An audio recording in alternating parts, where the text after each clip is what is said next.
Royals baseball comes to you from Oriole Park at Camden Yards. On a beautiful night, the Royals begin a 6-game road trip tonight with 3 against the Orioles. Hi, everyone. Welcome back to the ballpark with Rex Hudler. I'm Ryan Lefevre.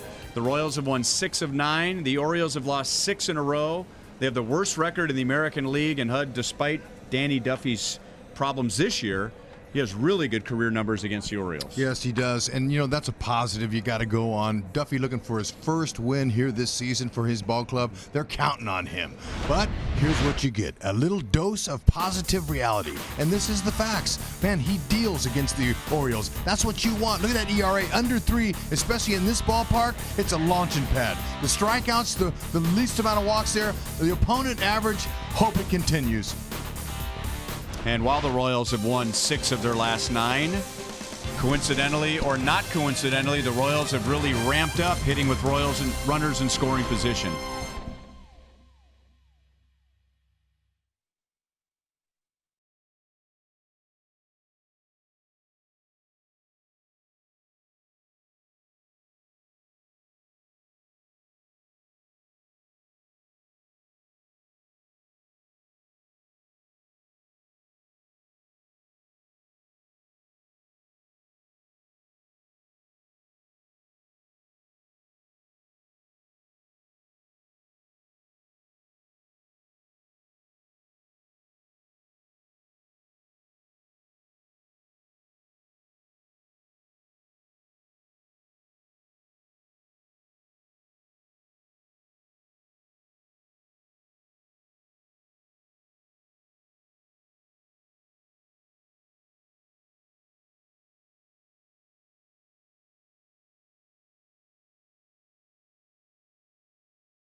Missouri Lottery.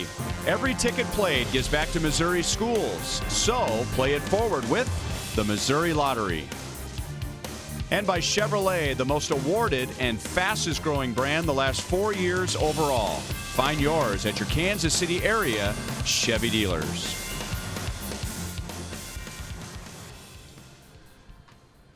And all that beautiful weather we had in Kansas City over the weekend, much of the same here in Baltimore. Sunshine, 75 degrees tonight, and more of the same tomorrow.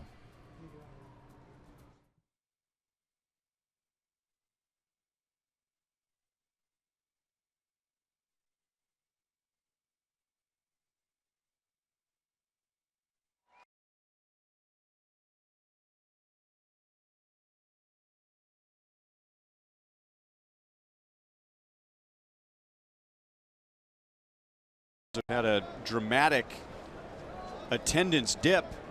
In fact, they are down almost 10,000 fans per game through their first 15 home games, but I guess that comes with the territory when you begin the season 8-26. Time for the Lowe's whole team together. And we mentioned the Royals have won 6 of their last 9 games. No surprise, the Royals are scoring more runs and hitting much better with runners in scoring position. Yeah, Ryan, there's definitely a positive attitude going around. Ned's always been positive, even though they've got up to their worst start in their history. Cal's been a great new influence on the pitching staff. That, in turn, is getting better. Both starters and especially the bullpen. Things are looking up here. Nice upbeat attitude today before batting practice.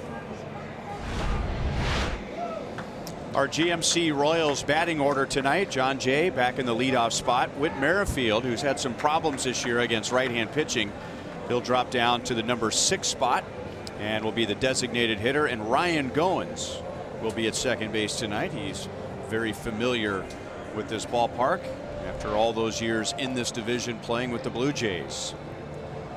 Dylan Bundy got off to a terrific start. His ERA at the moment is 3.76, but in his first 5 starts this year it was 1.42. Just dealing. That's exactly what you want to do to get off to a start like that. Now the opponent's picking up their average a little bit, but be careful about the slider. That's his wipeout pitch and the pitch he'll go to when he's ahead. Fastball, that pitch, slider, curveball, changeup. He's tough, and there's only 2 hits out of the entire Royals 9 off of him in their career, so he's been tough against the Royals.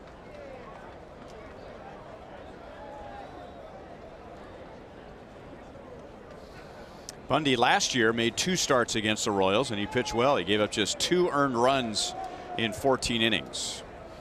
There's our crew chief, our trimmed down crew chief, Kerwin Danley, who will be at second base tonight in his 22nd year as a big league umpire. Good for him. It's just great to see these umpires taking care of themselves. And outside ball 1 on John Jay. John lost a 6-game hitting streak in the game on Sunday against the Tigers. 1 ball and 1 strike. Bundy won't overpower you. He'll go to 93 at times, but he averages 91. Breaking ball stayed up, and Manny Machado, who's back at his natural position, throws late. He was a good 3 steps on the outfield grass. After winning 2 Gold Gloves at third base, Machado, who was drafted as a shortstop, is now the Orioles shortstop. Yeah, this is a play that he makes in his sleep. But you know what, though? When you take 2 steps, you travel when you get a guy hustling like John Jay. Nice job, John Jay. Defensively, the Orioles, they've struggled a little bit this year. It's part of their reason they're not playing so well. They're having a hard time catching the ball. You got Mancini, a young, good-looking left fielder, but Machado, like you said, he's anchoring shortstop down.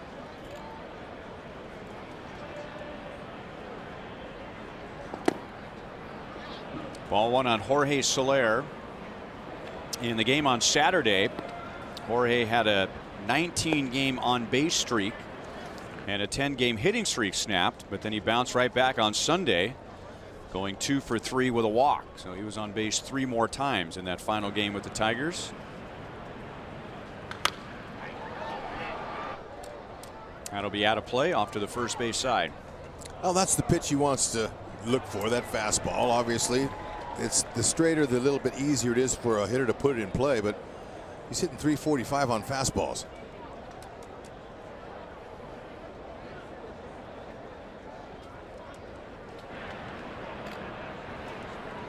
So look for those. Sliders not so much, but those are difficult unless they're hanging.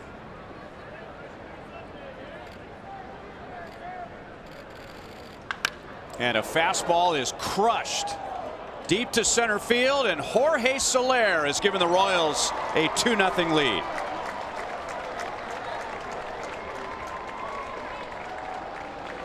And listen to the Royals fans that are in the house here at Camden.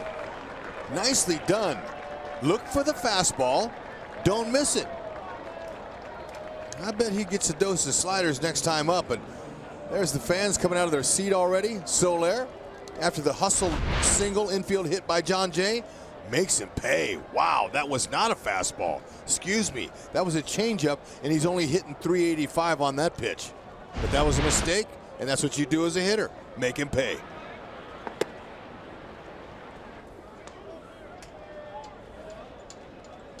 So now Soler has hit in 12 of his last 13 games with 4 home runs, 11 driven in. Now Mike Moustakas fouls it away. 1 ball, 1 strike.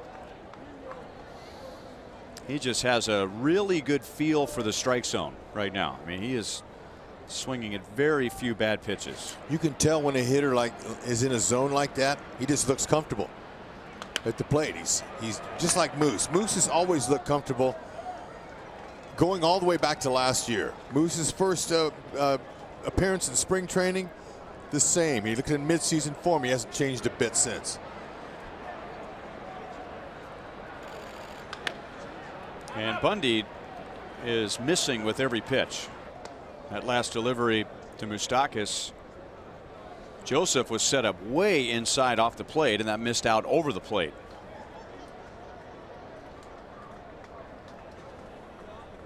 So they'll try and go back inside again. He missed inside, 2-2. Sometimes those inside pitches are intentionally placed in there to open up something else. But that first inning, you never know. Every pitcher tries to get their gauge. Get him when you can. Again, he missed the target badly. 3-2. Moustakas drove in 3 of the Royals' 4 runs on Sunday in a win against Detroit. And that pitch is hammered. Look out, Warehouse. Mike Moustakas hits it out onto Utah Street, and the Royals have 3 without making an out in the first inning. You know, just had the feeling before we even came to Camden Yards that the Moose would get loose. Loves to hit here. Has had a lot of success in this ballpark, and there it was. A changeup again, Rhino. Like you said, he's just missing. He's missing. Changeup in there. Man, that's trouble. Moose made him pay. That ball was launched off the Warehouse.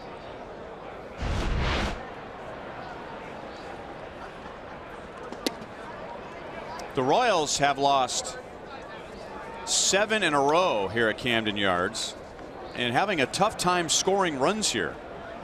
You think about this place being a launching pad, and you pile up the runs easily. And now Salvador Perez hits a shot to deep center field. Back to back to back.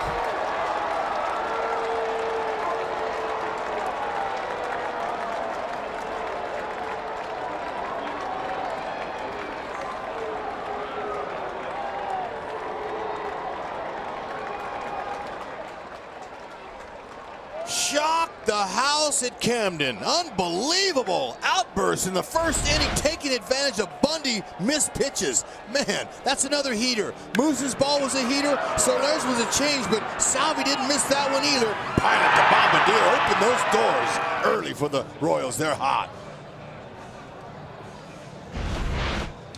So you wonder, when was the last time the Royals went back to back to back? And it really wasn't that long ago. It was July of last season at home against the White Sox. Merrifield, Bonifacio, and Hosmer went back to back to back. And this has been one among many problems for the Orioles this year, allowing runs in the first inning. Digging themselves into a hole in the first inning, and the Royals have 4 without making an out. Look at Terry Bradshaw. Get a shot of that. God bless him. Working so hard with those hitters. He's got a smile on his face. That is so fresh to see. It's early, but the team is, especially the offense, is hitting so much better. And I talked to him today, and I said, why? He said, because we're working. We're working hard. Guys are showing up. We're hitting to the opposite fields, and it's coming. It's finally starting to see some results. And now 3-0 on Lucas Duda. And they're already, I wouldn't say going to work yet in the Orioles bullpen, but thinking about it. Mike Wright anticipating a call to the bullpen. He's on the mound with a ball in his hand, and now he will begin to throw as Bundy follows the 3 consecutive home runs with a 4-pitch walk.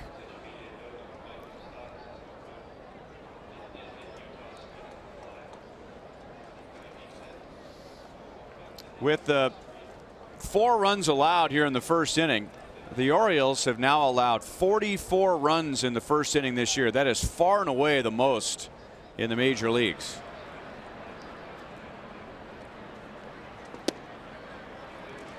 And now outside to Whit Merrifield.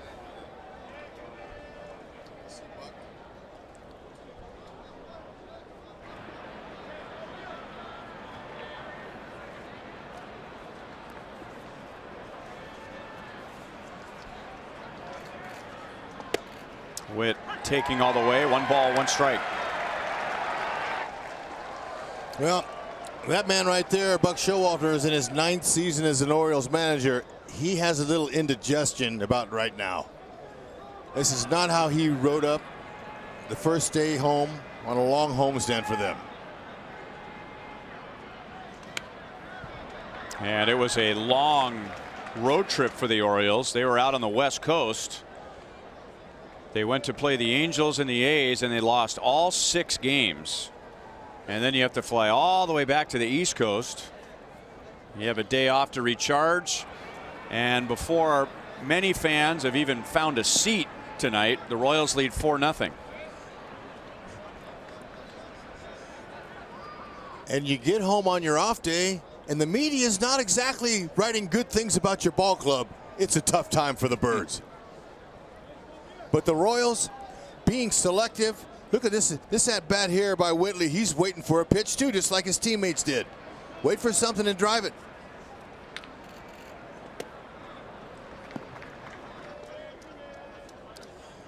Look, you know, the Royals, they're not jumping up and down. They're just doing their job. They know there's a lot of game to play. And how many times this year have the Royals gotten off to a great start, but for one reason or another couldn't finish it off? So no need to jump up and down. And now back-to-back walks, and the first 6 Royals have reached. That was a borderline call, but when a pitcher is all over the place, they're typically not going to get the borderline call.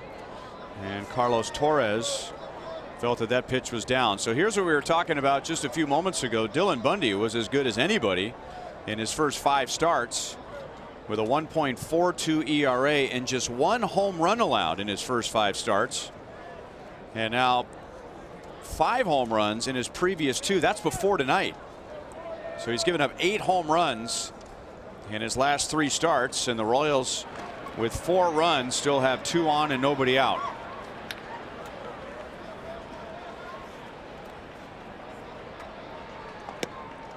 Breaking ball is outside. So Bundy, he's probably thinking to himself, where are the aggressive swinging Royals that we went over in the meeting? This team's always aggressive. They swing at borderline pitches, and so far they've only swung at the ones down the middle. Good swing at a fastball, 1-1.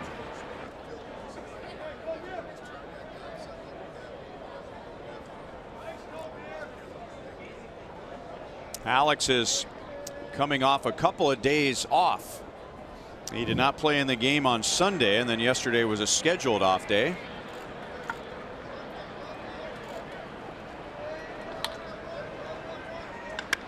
And now Alex to right field, and that is gone. And the Royals have 4 home runs in the top of the first inning and a 7-0 lead before making an out.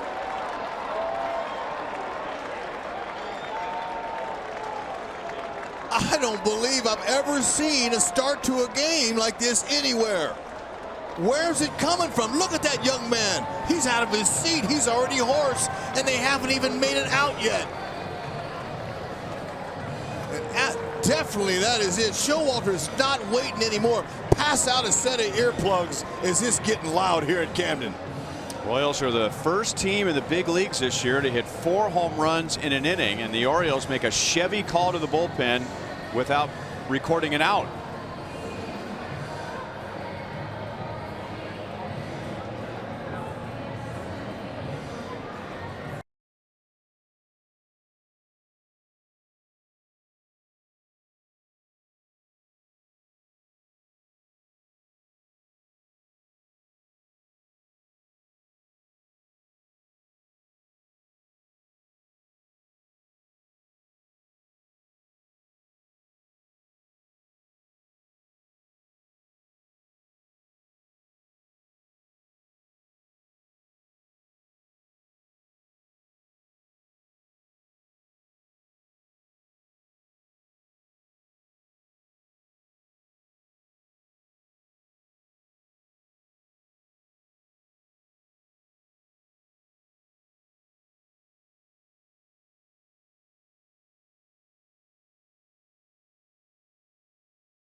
Making it out. Oh, I mean, this is like batting practice. That's a big league pitcher, Bundy, who's been dealing on the Royals in his entire career. Who'd have thunk it? But now what's contagious, one thing leads to another, and even Alex Gordon said, look, I can do it too. Back underside, ball will carry. Man, is this a start for Danny Duffy.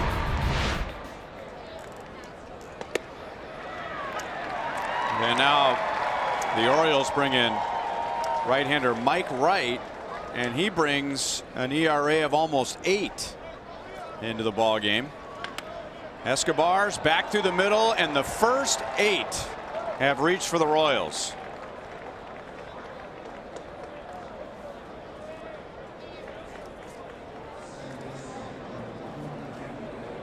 I mean, look at even Dale Swain, who rarely cracks a smile, is in there smiling. He's got to be telling himself, as many years as he's had in the game, he can't tell you that he's ever seen this either.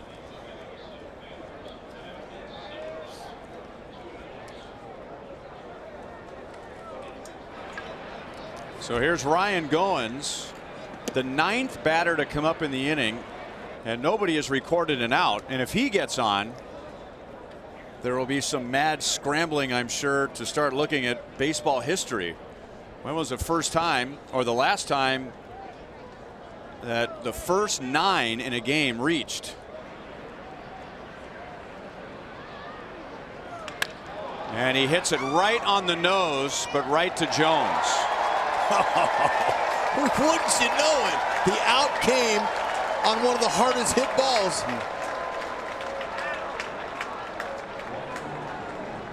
Well, for that matter, when was the last time the first 8 reached to begin a game? Well, Mike Wright Jr., he's 6'6", 215. He's going to try to figure a way, and that fan's letting everybody know there is one out. Hard, heavy sinker, 90 to 95, 4-seam, 2-seam. He's got a good arm. Slider change, plus slider. Strike on John Jay. This inning began pretty harmlessly on a ground ball to the hole. It's short. John Jay beat the throw from Manny Machado for an infield single. And then the floodgates blew open. Jorge Soler hit a 2-run home run. Mike Moustakas homered. Salvador Perez homered. Lucas Duda walked on 4 pitches. Whit Merrifield walked. Alex Gordon hit a 3-run home run. And then Alcides Escobar singled. Outside, 2-1 on John Jay. You know, the importance of that lousy infield single was great.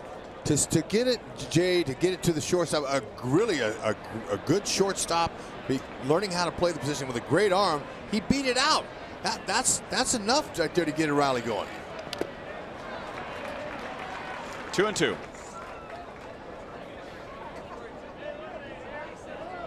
The only thing Machado didn't do correctly on that was he traveled a little bit. He took 2 steps back when he caught it. Lots of times when you're that deep in the grass, I don't care how good your arm is, you got to get rid of it quickly instead of relying on the big cannon. But you know what? Nothing really. Credit Jay for that. 3 balls, 2 strikes. The Royals seem to be opening this game offensively like it could be their last. And Bundy's trying to figure out, man, what happened?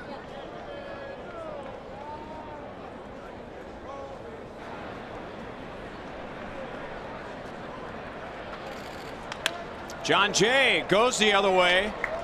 Mancini cuts it off. Escobar stops at second base, and John Jay has 2 hits in the first inning.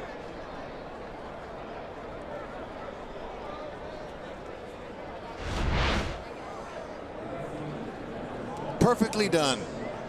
Inside out on a pitch that's 2 inches off the plate and up. Short, easy, compact swing. And the floodgates continue to stay open. Salvador Perez had put his catching gear back on after his home run, and now he has to prepare himself to hit again. So here are some when were the last times. The last time the Royals hit 4 home runs in 1 inning was June of 2001 at Cleveland, 17 years ago. Mike Sweeney, Jermaine Dye, Raul Ibanez, and Carlos Beltran. 0-2 on Soler. The last time a Royal had 2 hits in an inning was Mike Moustakas last year in September at Toronto. John Jay has 2 hits in this inning. As many times as Jay's lined out this year early, he deserves those hits. Soler gets it out into right field for a hit. Escobar will be held at third, and the Royals have the bases loaded with 1 out. And now Jorge Soler has 2 hits in the first inning.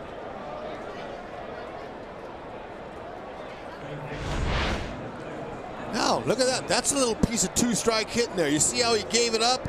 He usually keeps both hands on the bat, but not that time. He said, you know what? I'm going to expand my zone. I'm going to just go with the pitch. That's a great sign. We know he's got King Kong power, but look, for him to get a little 2-strike hit like that, that's impressive.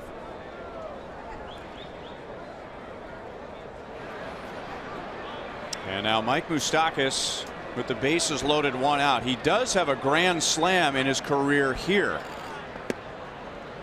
Changeup fades outside. Mike Moustakas had the best game of his major league career here in Baltimore in September of 2015. He had 2 home runs, including a grand slam, and drove in a Royals record 9.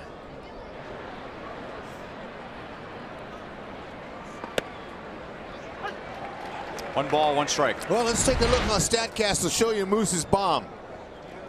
Okay, launch angle 29 degrees, but how about 106 plus? Moose has really been teeing off on that ball.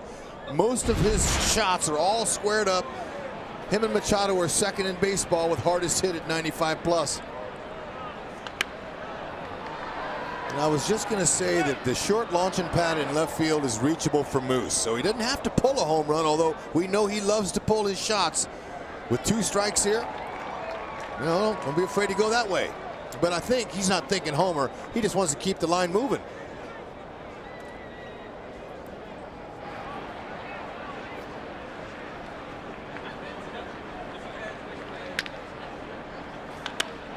And there's a base hit to right field. Escobar scores. John Jay is being waved to the plate. Soler goes to third. Moustakas is the 3rd Royal to have 2 hits in this inning. He has driven in 3 in the inning, and the Royals lead is 9-0. Looking inside, like I said, With 2 strikes, he's going to shorten up his swing because Moose has shown that he is a much improved all-around hitter. The little breaking ball, you see how it just had a little break to it, didn't do much on the inner half, and Moose is quick with his bat, and again, finding fair territory.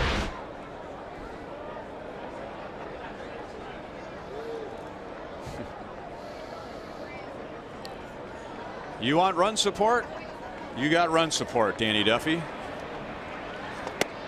He might have to go back out and warm up. Yeah, that, you know, it's been a long time since he's thrown a pitch off the mound. But that is the least of his concerns right now. He's just watching the Royals pile up the runs. There's still only 1 out.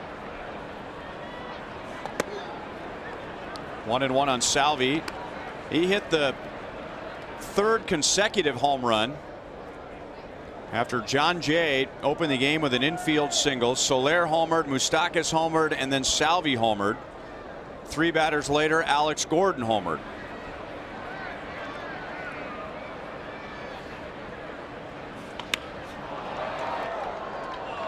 Soler tags, and Mancini will play it to second base. The Royals have a 10-run top of the 1st inning.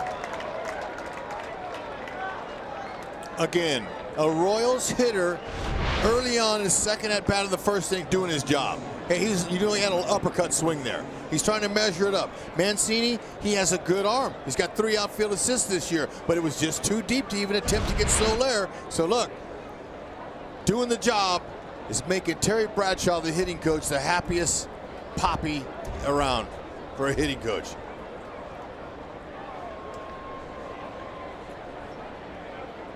Lucas Duda is the 14th Royal to come up in the inning. He's already been on with a 4-pitch walk.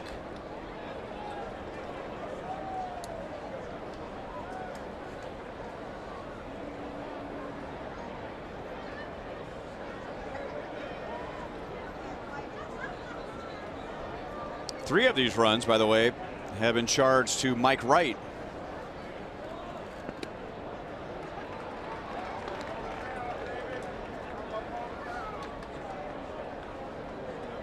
This is not the first time the Royals have scored 10 runs in the 1st inning.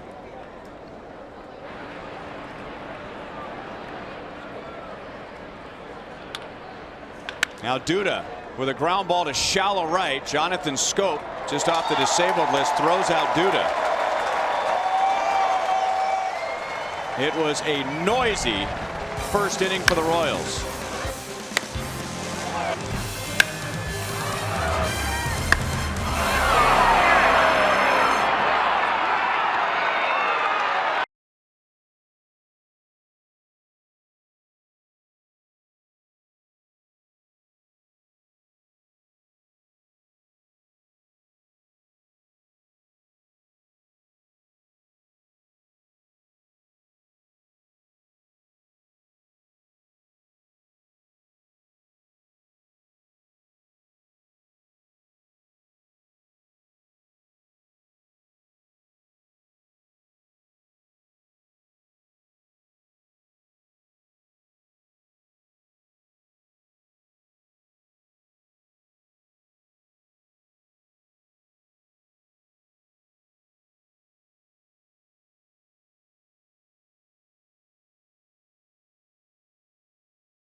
Just about everybody chipped in the Royals 10-run 1st inning. The Royals hit 4 home runs.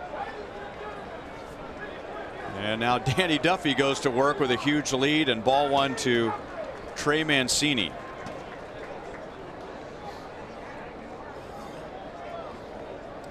Duffy, ironically, is coming off a start where he allowed 4 home runs. 2-0 on Mancini. That was on Wednesday at Boston. Gave up 4 home runs in 6 2/3 innings, 3 to Mookie Betts. And I think this is somewhat to be expected. It might take him a batter or two to get his rhythm and tempo back.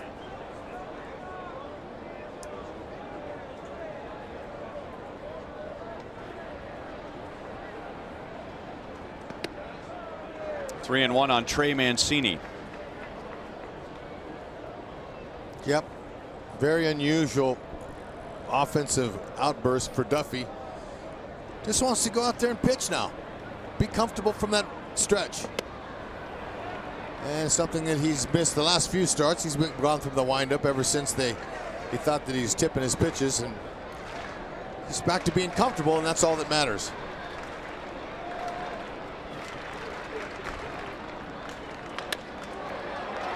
And that's chopped into center field, and a base hit for Mancini. Well, before the game started, the Orioles were happy to get Jonathan Scope back from the disabled list. They also get Adam Jones back. He missed Sunday's game. So did Trey Mancini, who just singled into center. So a healthier batting order, but they've got a long way to go, down 10-0.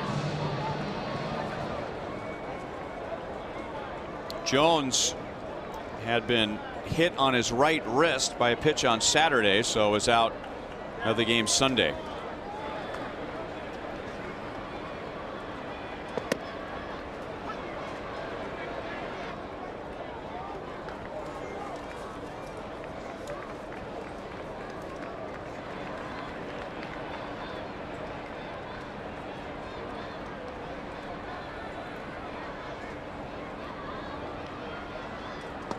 All right, so I left you hanging. Yeah, I've been waiting. This is not the first time in Royals history that they have scored 10 runs in the first inning. They did it against the Indians at Kauffman Stadium in 2006, August of 2006, and they lost. Now ground ball to Escobar, out at second, no double play. So there's a reason to keep focused with a huge lead. Royals scored 10 in the first against Cleveland in August of 06. Cleveland ended up winning 15-13 in 10 innings. Oh, what a heartbreaker for the Royals.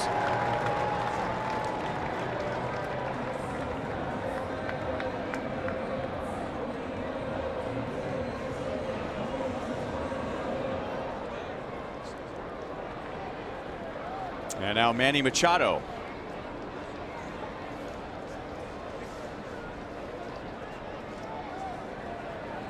Machado's off to a great start. He has not let his pending free agency become a burden.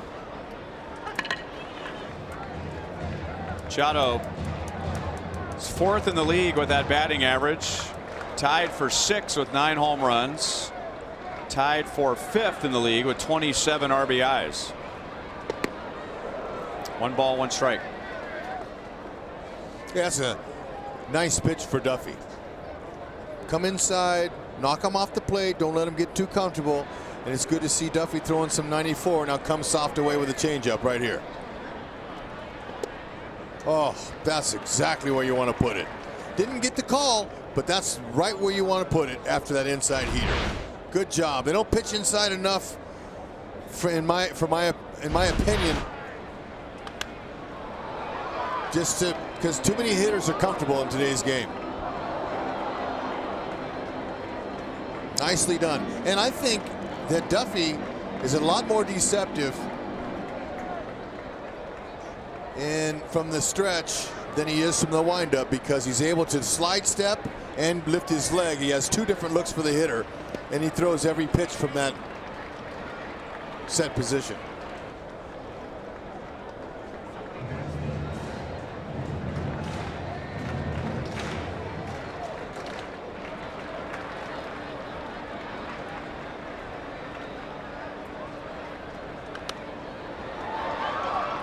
Still 3-2.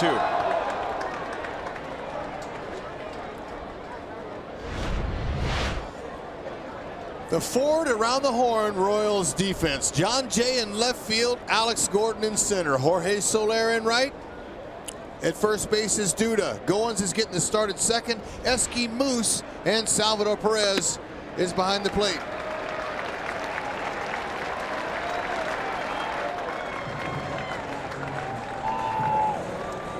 So 2 on with 1 out, and now Jonathan Schoop.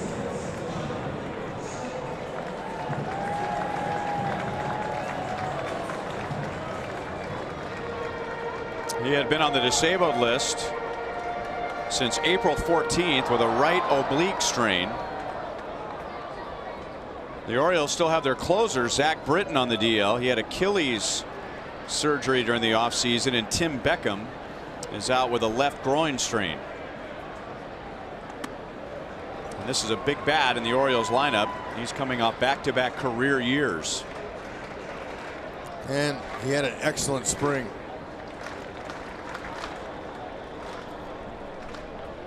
The unfortunate part of the game.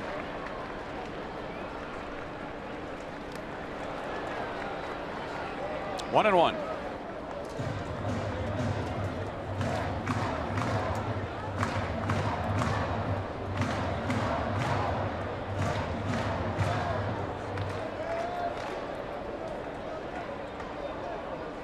Schoop, he's in his 5th season in the big leagues.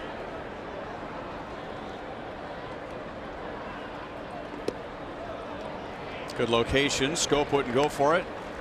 2-1. And he's been around long enough to know that he has a chance to really have a nice career if he can just stay healthy. But his little tour coming back was nice for the minor leaguers. 95 on that fastball from Duffy. He's looking good velo wise, Duffy is. And the fact that he's got a changeup at 83 and his little breaking balls at 82, and he's showing some 95. That's enough speed contrast to get hitters out. Moustakas dives, throws a strike to Duda. Wow, Moose thought about taking the out in front of him, but instead he said, you know what? I can get to my feet. The ball was hit hard enough, and he didn't take a crow hop, just fired it flat-footed. Talk about arm strength. There it is. He didn't get any momentum going towards his target. He just flat-footed, let it rip. Nice play. That's a big saver for Duffy in his confidence.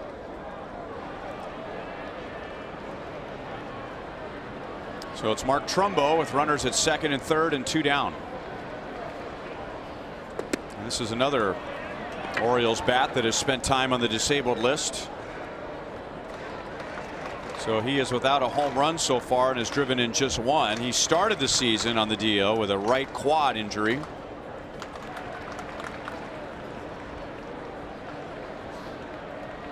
Perfect pitch, 95 up in the outer part of the zone. Now again, up out of the zone. Duffy's missing.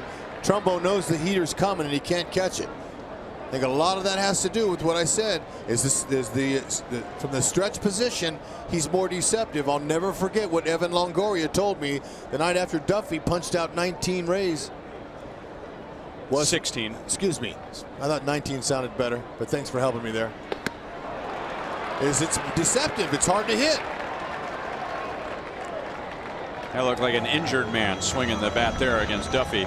So Duffy gives up a base hit and a walk, but no runs, and the Royals lead 10-0.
have a 10-run first inning. And now back at it against Mike Wright in the second. Whit Merrifield walked and scored in that inning. He scored on Alex Gordon's 3-run home run. Earlier in the inning, the Royals hit back-to-back home runs, all against Dylan Bundy. Dave Holtzman just told me that Dylan Bundy becomes the first pitcher in Major League history to allow 4 home runs without recording an out. And then Mike Wright came on, and he gave up 3 runs after Bundy gave up 7. 2 balls and 1 strike on Merrifield. Well, I was thinking, you know what? We've seen a lot of baseball, but I don't remember seeing an outburst like that against one pitcher to start a game ever. And now Merrifield drives it to right, but slicing. And Santander is able to come over and make the play.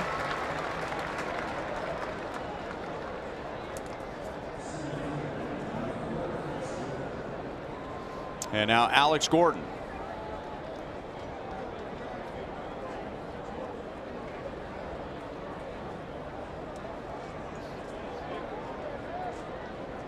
Alex's home run was his 163rd of his career. That's 5th all time in Royals history. Recently broke a tie with Frank White.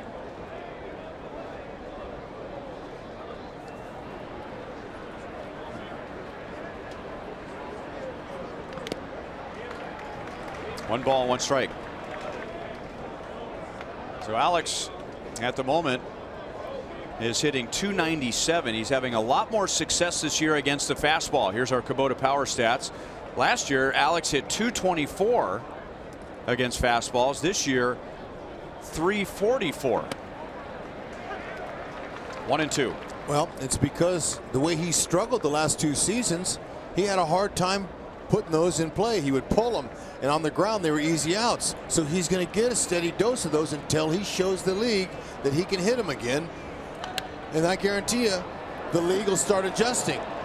They'll see the same kind of numbers that we're going to see right here. The league will start going, oh, wow.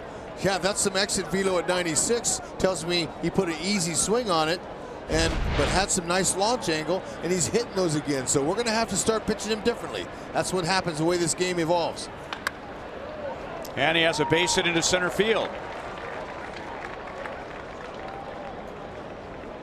So Alex is 2 for 2. And that'll bring up Alcides Escobar. Okay, now this is a pitch that's up and away that he should be doing with that. Perfect. That is nice to see. And he's not getting pull conscious. He's hit, 3 home runs here all recently. Excuse me. Yeah, the 3. And he's not getting pull happy. That really keeps him in check going to the opposite field.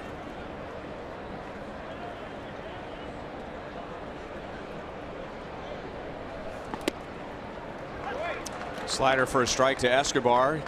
He greeted Mike Wright in the first inning with a single to center field, and the first 8 Royals reached tonight.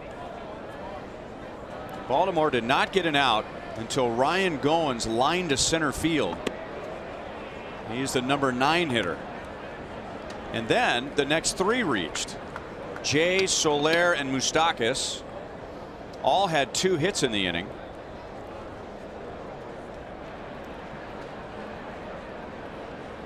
Royals sent 14 to the plate in that 10-run first inning. 1-2 on Escobar.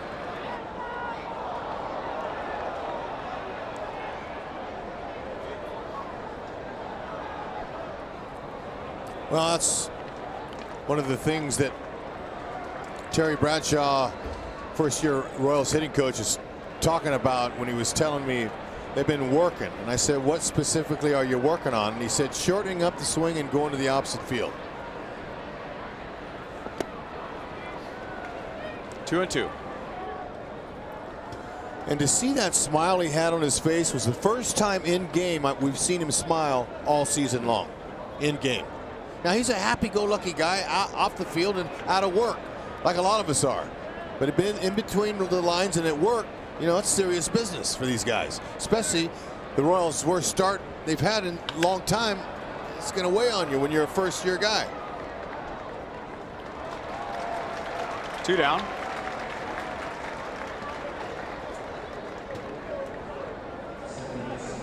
And now Ryan Goins, he lined out to Jones in the first inning.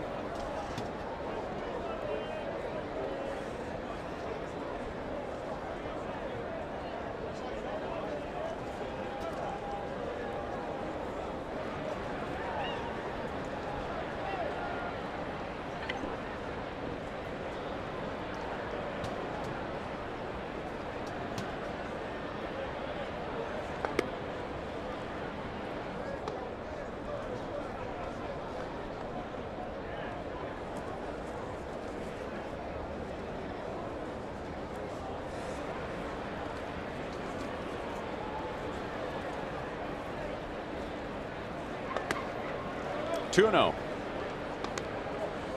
You know, and for a guy like Goins, who's not getting a chance to play regularly all the time, and you know, it's part of the game. You got to have a utility guy that can fill in anywhere, and he can certainly do that. But in order for him to stay sharp and productive during his starts, he's got to shorten up his swing and put the ball in play like he's doing. It's a good swing there. You go up and you start swinging for the fences here once or twice a week, it's going to set you back even further. And you always are taking early batting. You're always hitting early. You're always working when you're an extra player. There's no replacement for that. You have to be able to work more than the regular players work, so you can stay sharp when you get in there. That's how difficult it is. He's got good work habits, and I love how the Royals have brought back infield practice, and they do it before the games, and it's not like they're doing it once a series. They're doing it about 4 to 5 times a week, which we haven't seen in a long time. And Ned had respect for his championship core, and they were getting the job done at 7 o'clock. Okay, so you know, he took it easy on them, but now that they're a new era here, they're going back to the basics again and working. I like it. Still 2 and 2. Long at bats like he's having here, Goins, is really important. This is good for confidence, seeing pitches and putting your A swing on it. He played in a career high 143 games last year with Toronto, so this is an adjustment for him. Yeah, I guarantee you, he didn't work half as hard as he's working now, not playing every day. You're playing every day, that's a cakewalk. Off speed, and a strikeout for Mike Wright, his first. 10-0 Royals to the bottom of the second.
To hit, especially if you have a Royals uniform on tonight. The Royals scored 10 runs in the first inning with 4 home runs. Fouled away by Chris Davis. Davis is hitting 171 with 2 home runs.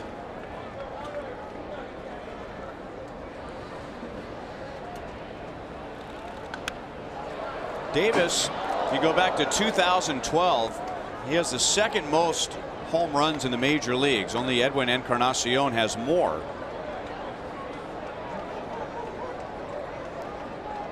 And his slugging percentage so far this year is .243. Now the numbers that we just showed you, if we want to go back to that, those were the numbers leading up to a 7-year contract extension he got a couple of off seasons ago.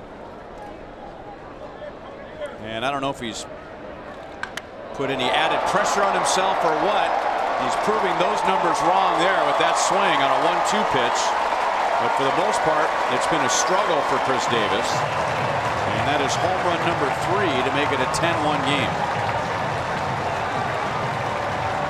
Well, by looking at Duffy's average against left-handed hitters, that's impressive. What Davis just did.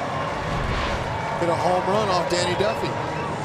That's a fastball in the inner half at 94. And Davis was telling me before the game today that it's not how you start, it's how you finish. I wish people would just relax. It's going to come.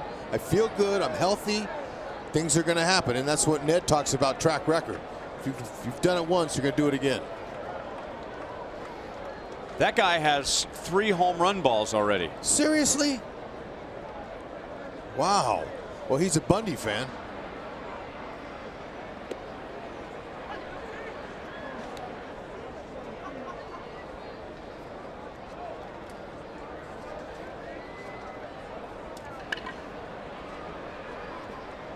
One strike on Danny Valencia.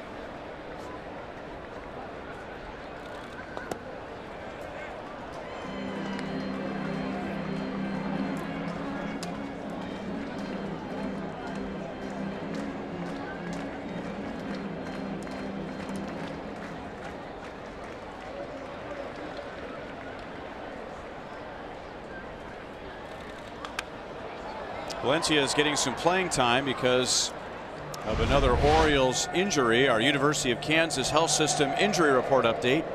Tim Beckham, who really took off last year when he was traded from the Rays to the Orioles, is on the deal with a strained left groin.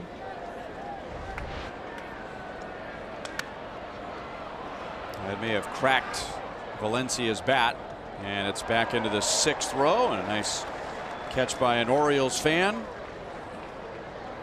And he does the right thing and gives it off to that little girl behind him for a souvenir, and she brought her glove. It's colorful. It's got some nice laces in it. Way to go. Like twin sisters down there. They all want to see it. Big League Baseball.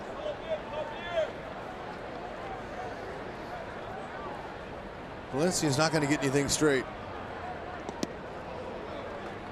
2-2. That's called a back legger. Do you see his back leg? Try to get it out of the way.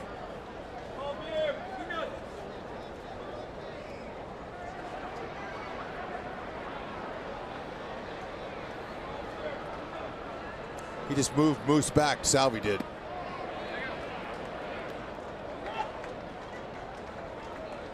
Paul Nart, the first base umpire, says no swing. 3 balls, 2 strikes.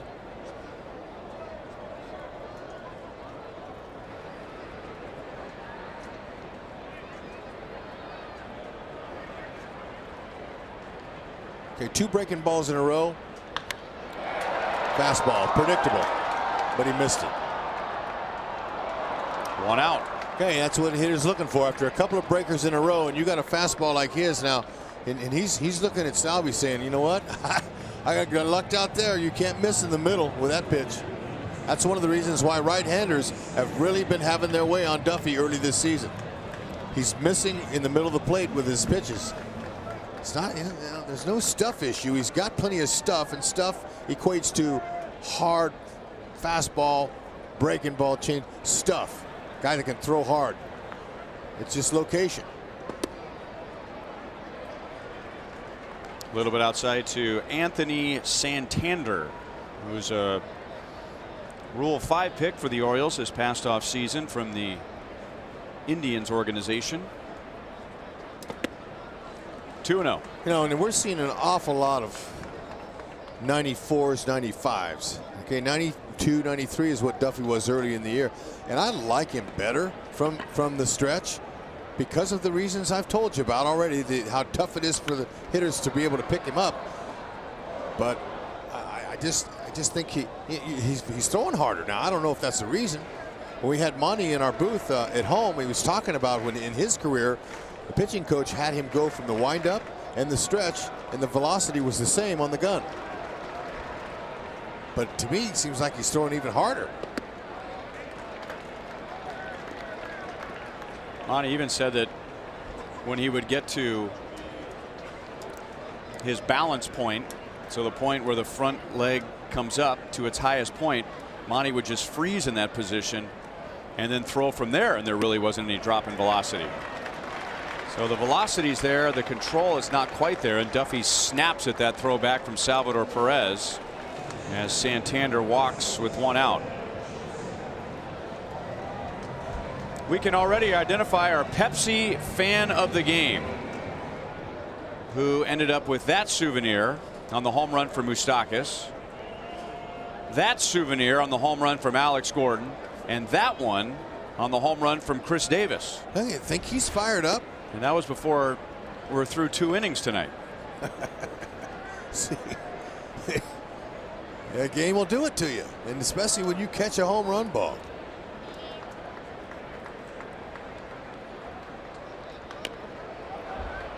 Joseph fouls it off of his leg.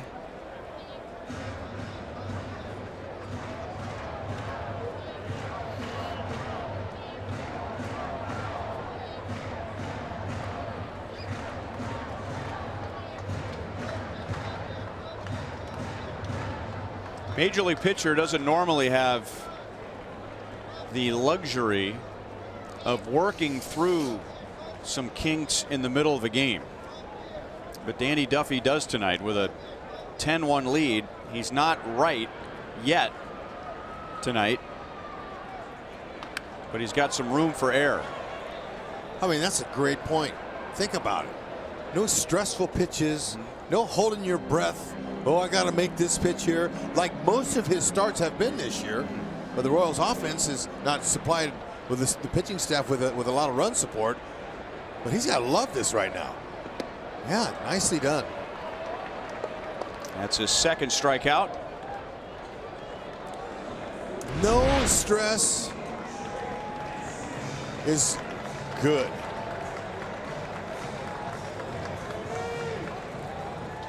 You know, if he walks the batter, no one's going to be going, oh no, here we go. And if he walks a batter like he did Santander in this inning, he can just completely ignore him. That's right. If Santander wants to steal second, third, and home, go right ahead. And you know, the statistic that you brought up earlier, right when it pertained, is after the Royals scored their 10 runs in the first, was they did it before and lost the game. So that's perspective. That's baseball.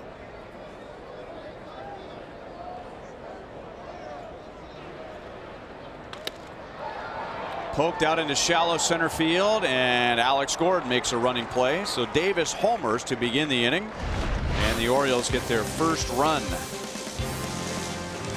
Jorge Soler's coming up in the third. He already has a home run tonight.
That's right.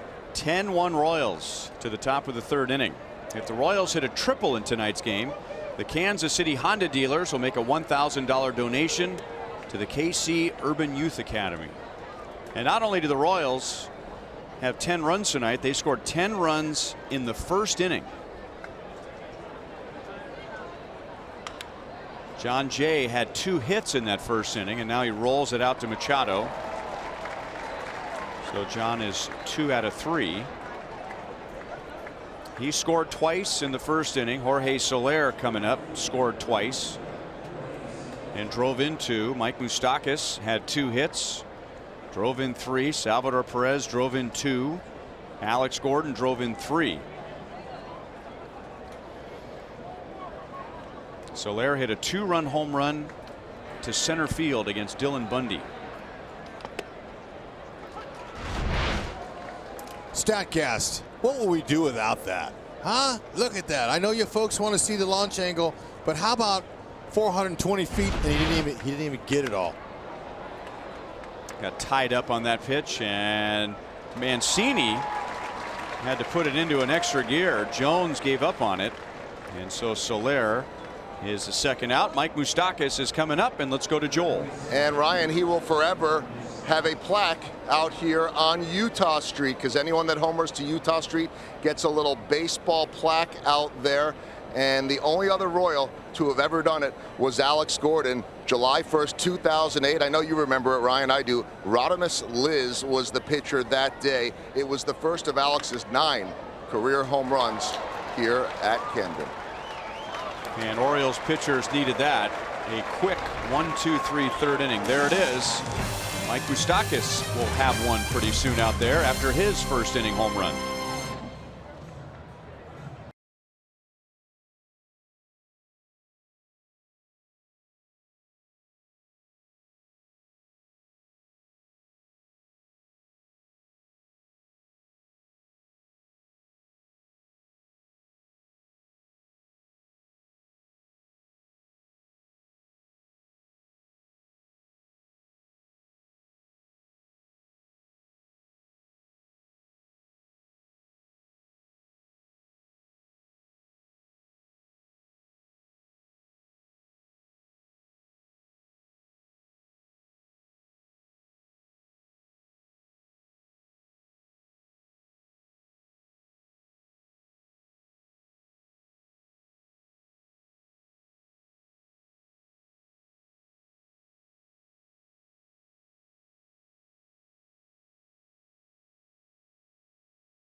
Sports Kansas City is brought to you by Jeep. Hurry into the Jeep celebration event and get a great deal today. The Royals scored 10 runs in the first inning. Baltimore got a home run from Chris Davis in the second. So we've seen 5 home runs in the first 2.5 innings. It'll be Adam Jones, Manny Machado, and Jonathan Schoop.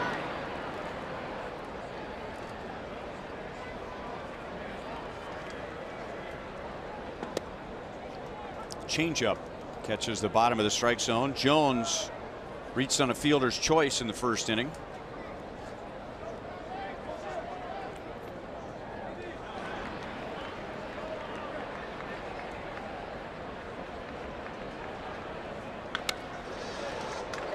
Escobar dives, and it's by him.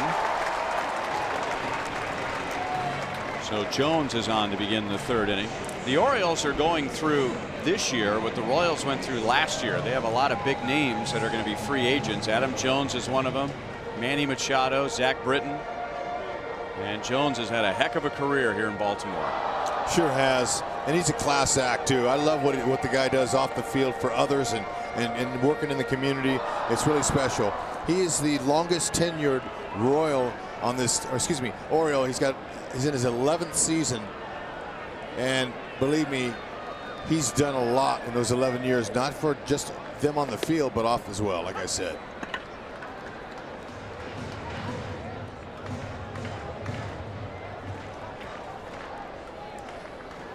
Last Friday, he played in his 1,500th game with the Orioles. Just 8 players in Baltimore history have reached that mark.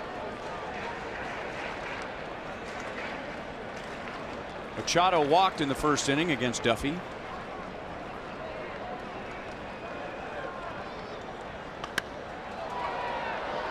One and two. So, how will free agency affect a player? Will they stay relaxed? Will they try to do too much? Well, Manny Machado has been relaxed so far. In the top 6 in average, home runs, RBIs, hits, and extra base hits. Duffy had him reaching, and Duda has room in front of the Orioles dugout. One down in the 3rd inning. And as the Orioles continue to struggle at just 8-26, the worst record in the American League, the trade rumors have begun to heat up around here, with most anticipating that Manny Machado will be dealt for some prospects. Yeah, you know, as long as they continue to lose, they'll hear that. I mean, and especially when another team loses a shortstop like the Dodgers. Yeah, right. I mean, the possibilities are out there. There's 29 other teams that would love to have him, no doubt about it. But remember last year, a year ago, when we were going through and media was telling Dayton Moore, hey, he's got to sell. He's got to sell all of his guys, because we didn't get off to a great start either. And here it comes right before the trade deadline. We're 1 game back of Cleveland Indians. So, you know, there's a lot still that can happen. I'm not saying the Orioles. Think the Orioles are going to turn it around? No, but I mean, you know, I'm just saying that's just how baseball can be at times. And you know, Dayton wasn't listening to everybody sell his players, and you know, he held steady. We'll see what they do. I don't know. It just depends on if they can come out of it or not.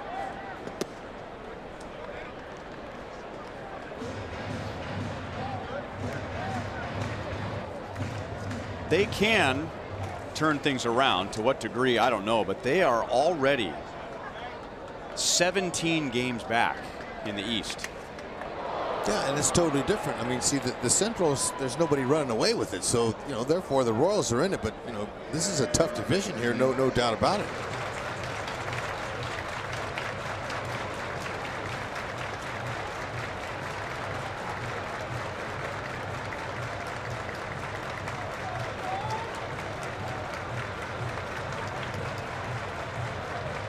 Oh, we got a little something going on here.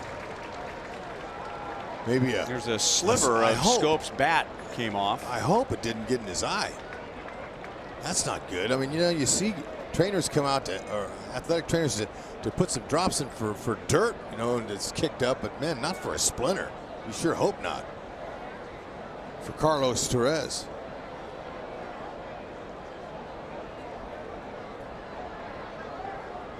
Remember how the bats used to just, they would be sawed off in half and they were flying around the diamond, but then Major League Baseball, they put it into all that, and they were able to stop the shattering. But look at this now.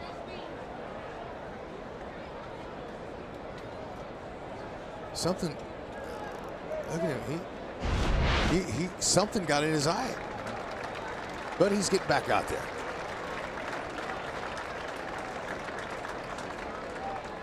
Carlos Torres is the second Venezuelan-born Major League umpire. Manny Gonzalez preceded him, and both are full-time Major League umpires now.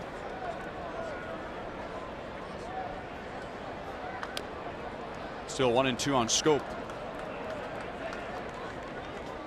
You see that there? You know, we've seen them come around, but they're every year they're getting better and better. The masks for umpires, catchers, but mainly umpires that sit back there and take the brunt of those foul tips. There's a shock absorbers on the side there. Those are shocks that whenever the ball hits the mask, it absorbs some of the blow. Some modern technology there to try to help these guys from getting concussions. It's tough. And they can wear a much bigger, bulkier mask because they don't have to worry about ripping it off real, quickly like a catcher would have to. Right. That's the main thing that Salvi was going through a few years ago, and all of them that he was experiencing some of them. But you say it's too tough, it's too hard. But you see the shock absorbers right there. You see, that's a way to help it. But he would say that the mask is too heavy, the steel mask, and the catchers don't want that weight on their head. Which was the problem. The mask wasn't as heavy, but it also, as a result, was not absorbing the foul balls like the big, heavy iron masks that they wore back in the day. Yeah, I mean, there were fewer concussions back then. Of course, there wasn't the same concussion protocols back then. Good pitch from Duffy, and he strikes out Scope, and now Duffy has struck out 3. Well, if you love the uniforms that the Royals and the Tigers wore on Sunday, you can now bid on the game-used and autographed uniforms and the helmets. All proceeds benefit the Negro Leagues Baseball Museum, and to place your bid, visit royals.com/NLBM. See what kind of swings Mark Trumbo takes here. He took at least 2 swings in the first inning where he looked like an injured hitter. And then that last swing that he made, he kind of grabbed his back, and that's usually a bad sign.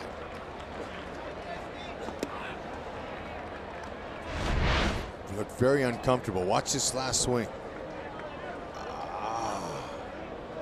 I mean, he looked like he was hurting even before he started the swing. I mean, he wasn't reaching back because his shirt tail was coming undone.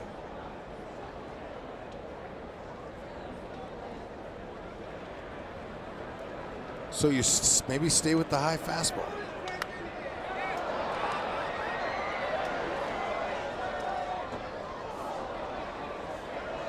Mentioned that he's already been on the disabled list. Trumbo started the year with a right quad injury.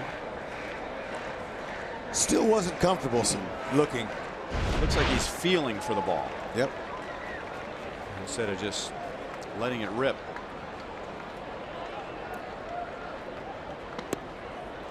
And I'll never forget in 2012 home run hitting contest at the K, where he was hitting those balls off the Hall of Fame roof, off the roof. Ball looked like it had helium in it.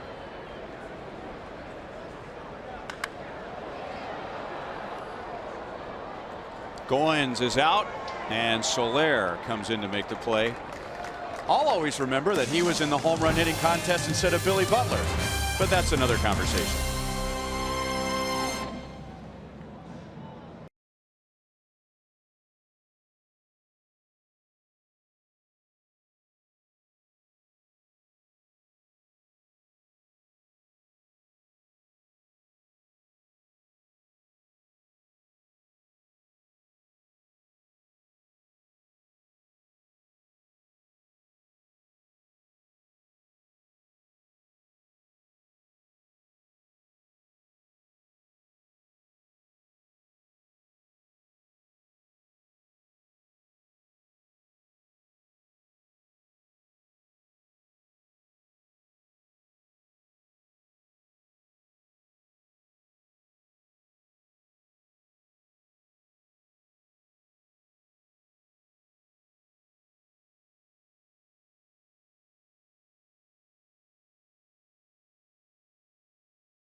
matter where you serve or when you served, we stand ready to serve all military families.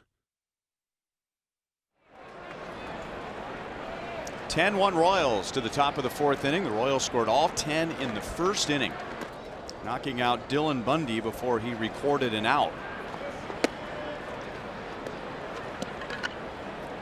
Salvador Perez homered in that inning.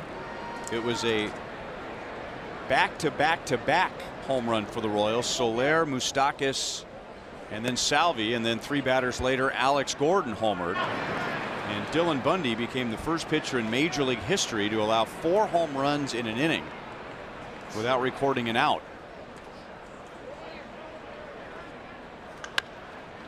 Salvi pulls it over to third, and Valencia goes over to Davis for the out. And then Salvi later in that inning had a sacrifice fly. Celebrate one of the most dynamic players in Royals history with the Bo Jackson Flex Plan. This plan gives you the ultimate flexibility with 16 ticket vouchers to use during the remainder of the season. Download the MLB Ballpark app to pick and choose which remaining games you want to attend. For more information, Royals.com/Bo.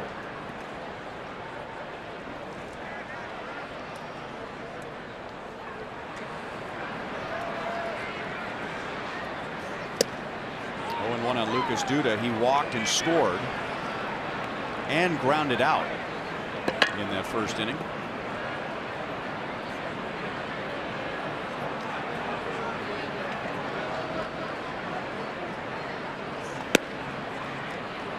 Mentioned earlier in the game that the Royals have lost 7 in a row here at Camden Yards, and they scored a total of 7 runs in those 7 games and did not hit a single home run. That is not like an Boy, Orioles. did they take care of that in the 1st inning tonight. Christmas. Well, certainly they weren't missing any balls. They all were hit hard. Every one of them. There was no doinkers. It got loud.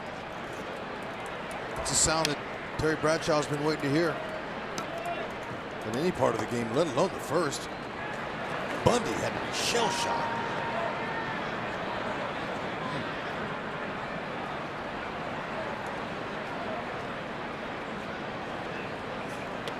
Way outside to Witt. He walked and scored on Gordon's 3-run home run in the 1st inning and then lined out in the 2nd.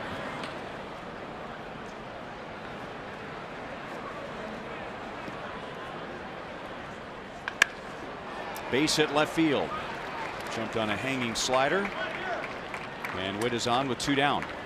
You know, you just hear the sound of the ball hitting the bat, and it's a knock sound. Knock. That's where the word knock comes from for a base hit. Ball players call it. Yeah, I got a couple knocks. Hear that? Knock. And that's what hitters want to hear. Pitchers don't necessarily want to hear it, but hitters do.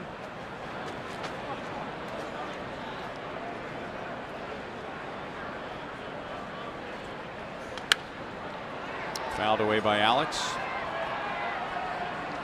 This is not a stolen base situation right here for Whit Merrifield, but he put on a show Sunday.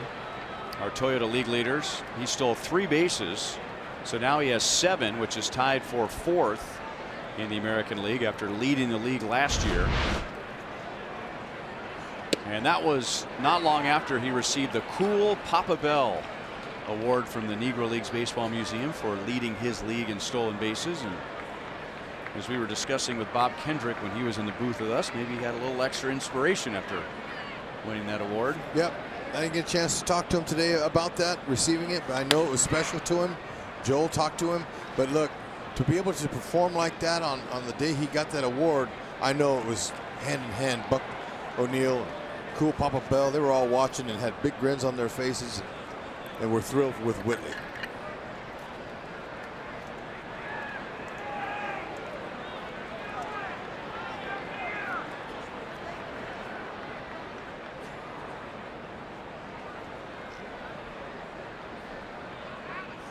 But what else was the best, in my opinion, I thought, was the fact that the timing was so good with Bob Kendrick being in the booth when all that happened. And he was telling stories about Cool Papa Bell and telling stories about Buck O'Neill.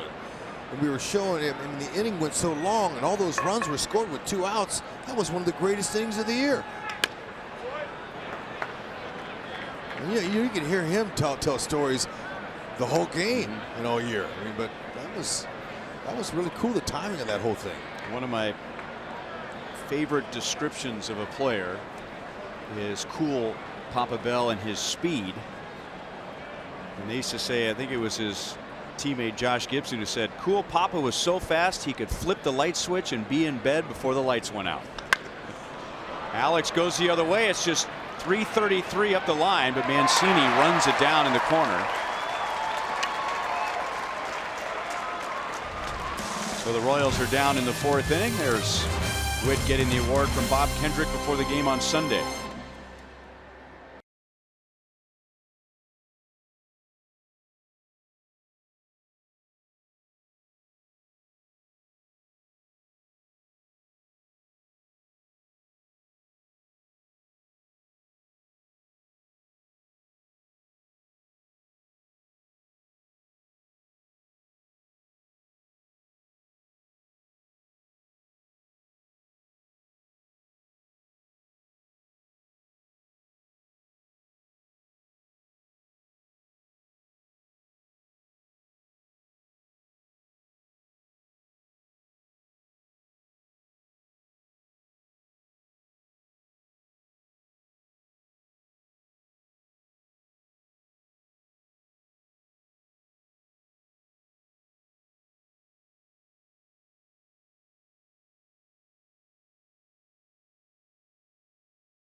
Remember, if you can't catch the game on TV, you can stream games live on your mobile device. Just download the Fox Sports Go app, log in, and stream the Royals. It's presented by T-Mobile. They're streaming? More Royals fans. And maybe looking up all of the significant numbers from tonight, with the Royals getting a 10-run first inning, hitting back-to-back-to-back home runs, hitting 4 home runs in 1 inning. 3 Royals had 2 hits in 1 inning. I mean, you can write a book tonight on all the last times this happened before tonight. Sure can. Last time one fan got 3 home run souvenirs in 1 game. He wants another one. He's excited as a left-handed pull hitter up there. He already has 1 souvenir from Chris Davis. Davis homer to right field leading off the 2nd inning. It's pretty good focus. He was looking for the heater inside and he got it. Elevate on him. He is a great low ball hitter. You can get him upstairs like that, but you can't make any mistakes down low. Natural uppercut, really a beautiful swing. And he looks effortless when he's hot, when he's in a groove. Ooh, man. Great spot there for Duffy. That breaking ball is frozen. Our Mo lottery replay will show you he was frozen and he's got to go.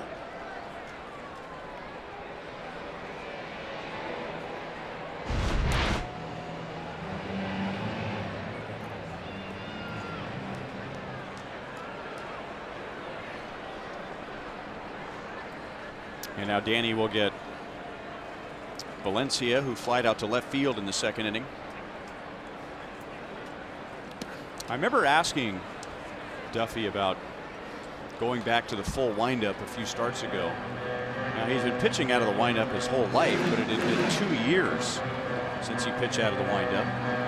Went to the stretch exclusively when he pitched out of the bullpen a couple of years ago, and then when he moved back to the rotation, he stayed out of the stretch and was having a lot of success with it, so he decided to stick with it. And I asked him, well, was it uncomfortable at all? And he said no, it was like I had never stopped. And his feeling at the time was, I'm just going to go with it, but I know that I've got in my back pocket going back to the stretch exclusively if I need to. And that's what he's done tonight. And the fact, the 10 runs of support before he even towed the slab. Cal Eldred, he'll tell you when in his day when he pitched, and he had that kind of lead. Oh, that's a luxury. That rarely happens.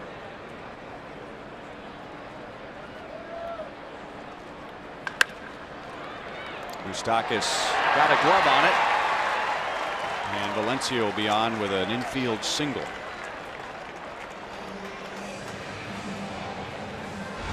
Yeah, hey, this is a great effort right here. Moustakas 2-hopper, 3-hopper. And he just over slid just terribly. You love that. Escobar, he's in favor of Moose taking everything he can. And with Moose's health this year, the fact that he's got no issues with his lower half, his knees are sound, he's running better, he's got more range. Take it. Just missed it. It's a good try. I don't know if he'd have got him, if he'd have come up with it. Anthony Santander walked in the second inning.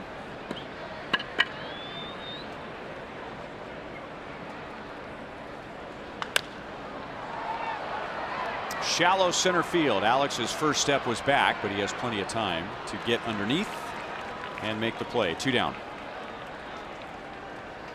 Tomorrow night, Fox Sports Kansas City will bring you both the Royals and the Orioles and Sporting KC's match with Atlanta United. The Royals Orioles will be here with coverage beginning at 5:30. Sporting KC will be on Fox Sports Kansas City Plus at 6 p.m. For channel listings, go to foxsportskansascity.com. Both games will be streaming on Fox Sports Go. This is Caleb Joseph. Duffy struck him out with a changeup in the second inning.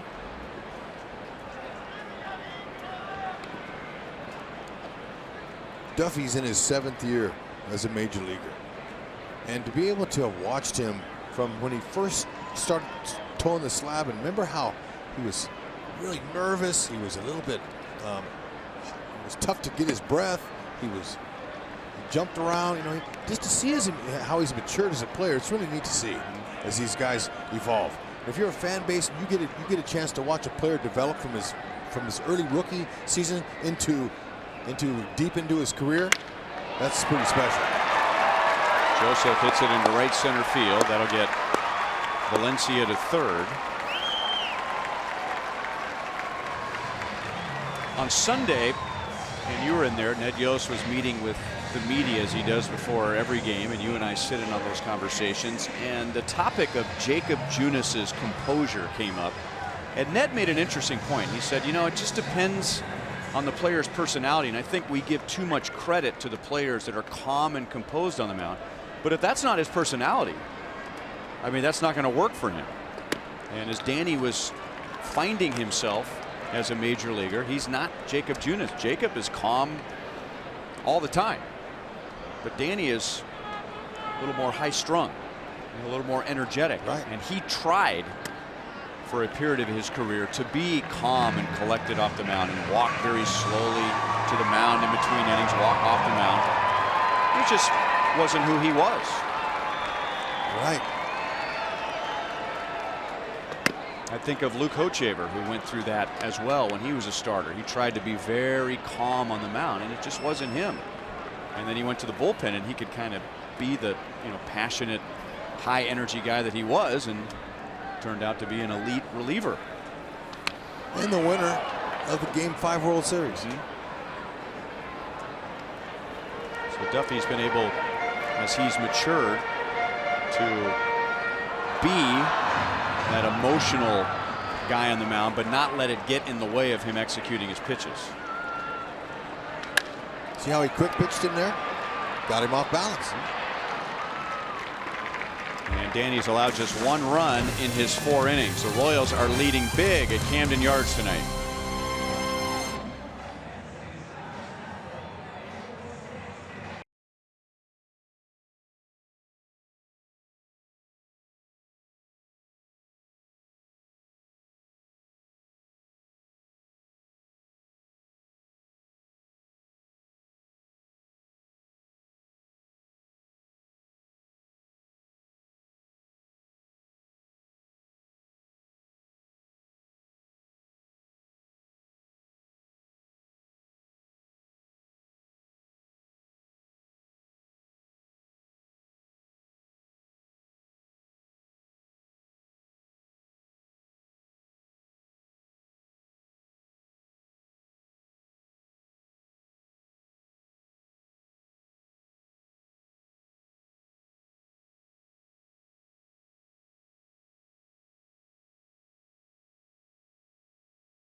10-run first inning for the Royals.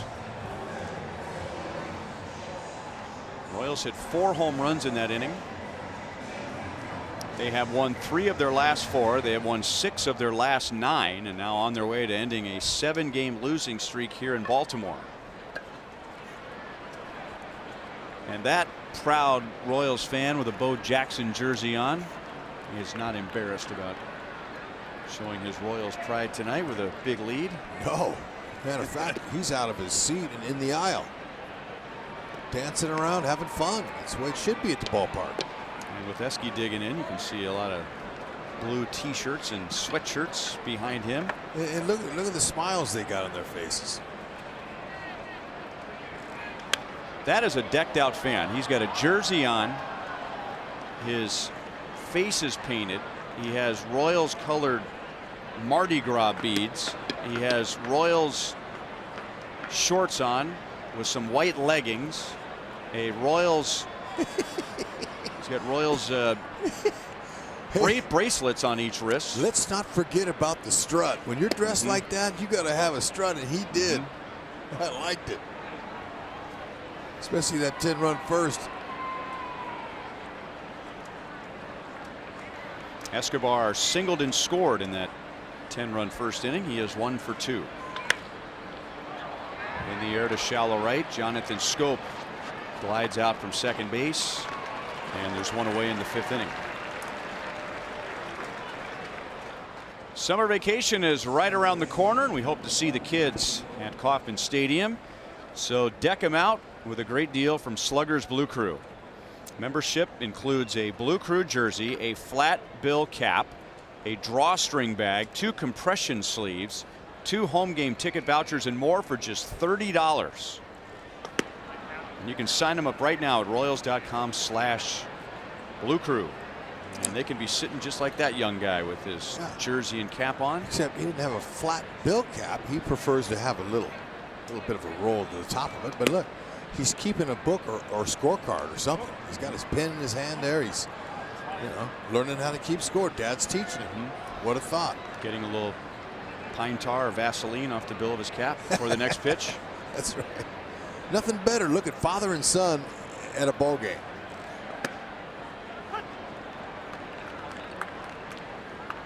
That's it. All we're missing is the next generation. That's right. Wave. Yeah. Look at, they're streaming the game. They can see it.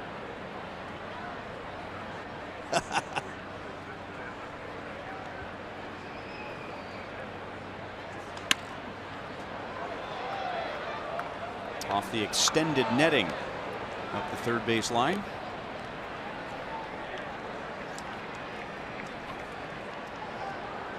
Good to see the Secret Service is here tonight. That's right. Dressed as Orioles ball boy. They don't. There's not just one. There's 2. One looks out towards the outfield and one looks towards the infield.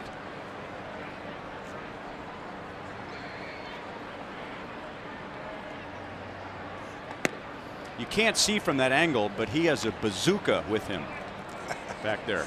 Oh, okay. They got the front and back covered, but nothing like it was September 6, 1995. The President of the United States was here. Beautiful. Way to go, Goins. Got himself a knock to the opposite field. So all 9 have reached, and they've done that in fewer than 5 full innings. Yeah, nothing better. Especially like we talked about earlier when he first came up. You're not going to go up there swinging for the fences when you play a couple times a week. Shorten your swing and get the hit. That's perfect.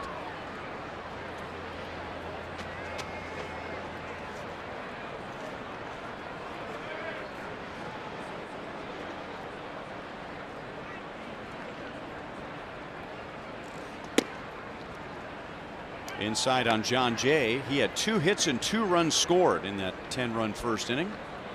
He is 2 out of 3.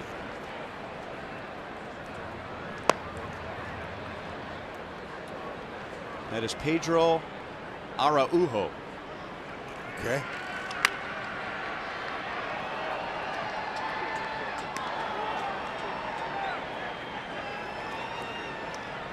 John Jay lost a 6-game hitting streak on Sunday, and now 2 hits in 1 inning tonight. The Royals had 3 hitters get 2 hits in the first inning. Jay, Soler, and Moustakas all had more than 1 hit in that inning. That's a little bit inside. 2 balls and 1 strike.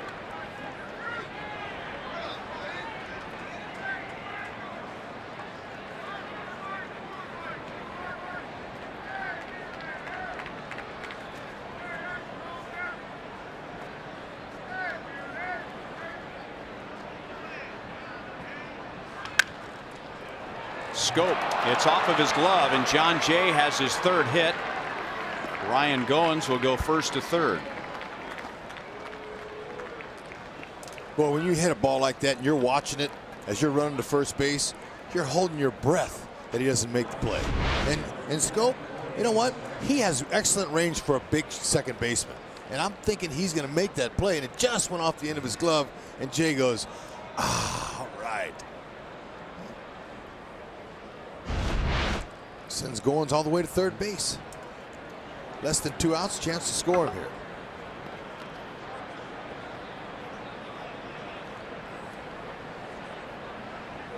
Jorge Soler hit a 2-run home run, and then later in the first inning he singled and scored.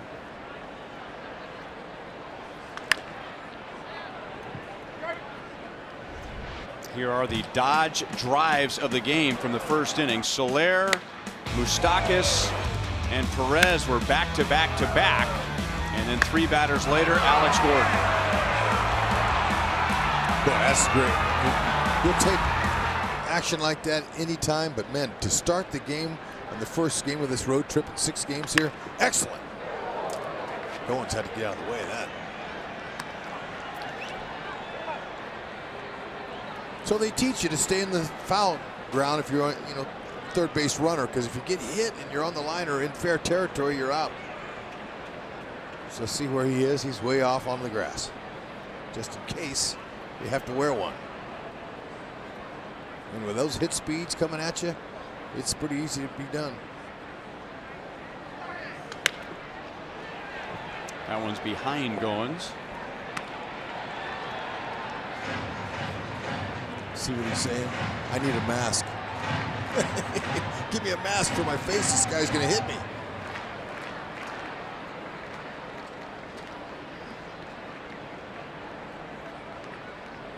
Oh, and 2 on Soler. His single in that first inning was on an 0-2 pitch. That's ripped to right field. Santander makes the play on the warning track. So Goins comes down from third, and the Royals lead 11-1, and Soler is driven in 3. Good enough for the sac fly, but I guarantee you when he hit that ball, exit velocity was not short. He was looking for more. But can't do anything. Outfield playing deep like that, going to get some love for that sac fly. That is a season high 11 runs for the Royals. And the Orioles make another Chevy call to the bullpen with 2 down in the 5th inning.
Talking with hitting coach Terry Bradshaw as a new pitcher comes on. They're saying, now how do you pronounce this guy's name? And Terry is saying it's Pedro Araujo. Okay, what has he got? That's what they're looking in the book of knowledge. You see, well, the league's hitting 221 off him. 22 strikeouts in 18 innings tells me he's got some pretty good stuff. But I look at what he's got, and he's 89 to 93, not overpowering. Curveball, nice changeup. So with a nice changeup that you're confident in as a young pitcher, that's a strikeout pitch.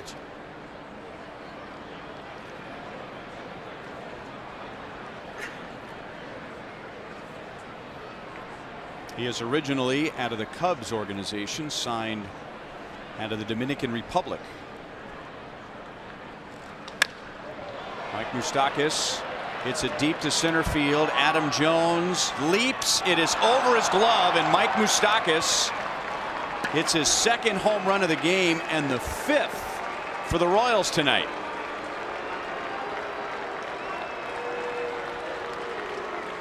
And now Mike Moustakas has driven in 3 or more runs in back-to-back games.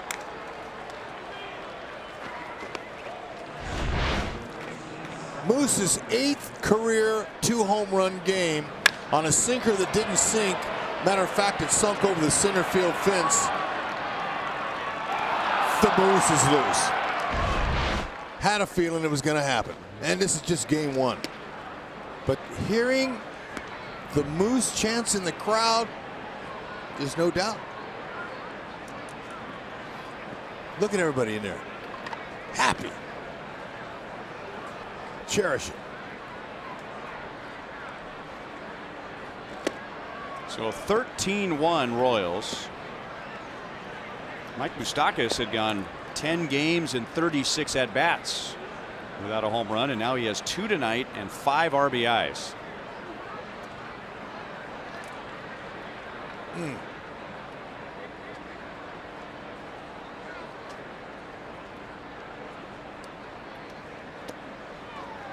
Two and one on Salvi. He has one of the 5 home runs tonight, hitting his in the first inning, and then later in that same inning he had a sacrifice fly.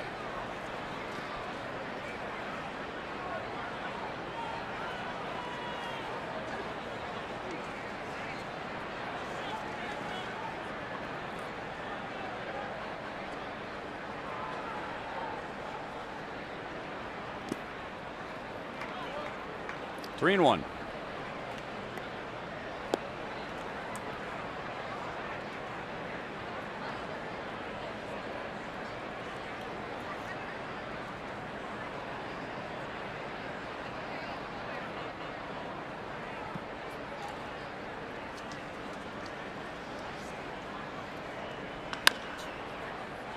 Pulled foul, 3 balls, 2 strikes. Sinker baller is going to make you hit the ball on the ground. That's Pedro's specialty.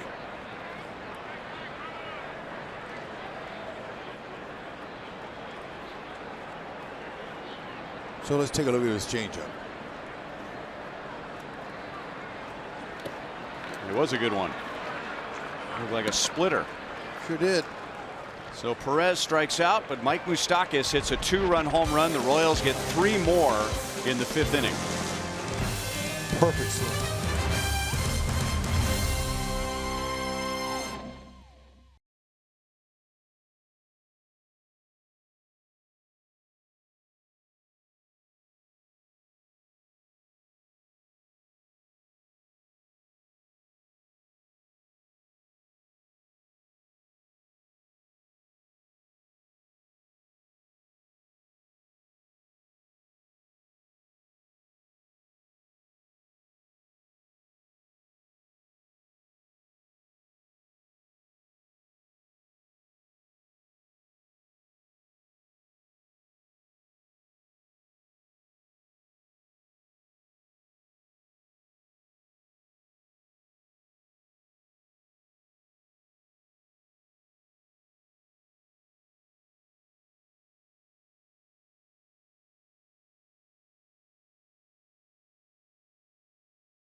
Success. Danny Duffy against the Baltimore Orioles tonight has given up 1 run in 4 innings. Jeff Montgomery joins us in the booth, and I wouldn't say this was Danny at his best, but with the big lead, he's had 4 non-stress innings and has been able to work through some things. Yeah, and it's interesting. He has not had a 1-2-3 inning tonight, yet he's only got a 1 on the board coming from the Chris Davis home run. And to me, that's the difference for Danny.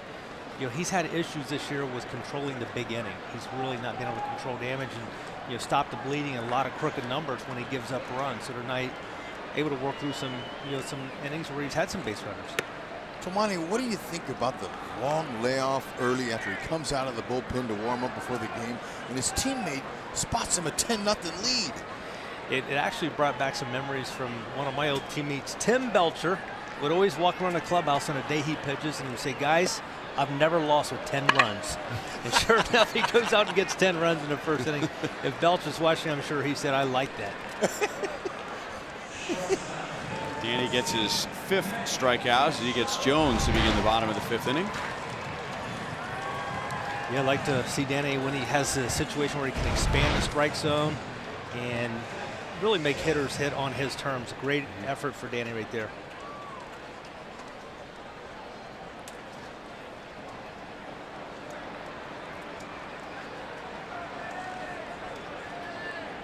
And now Manny Machado with 1 out. Machado is walked and fouled out to first.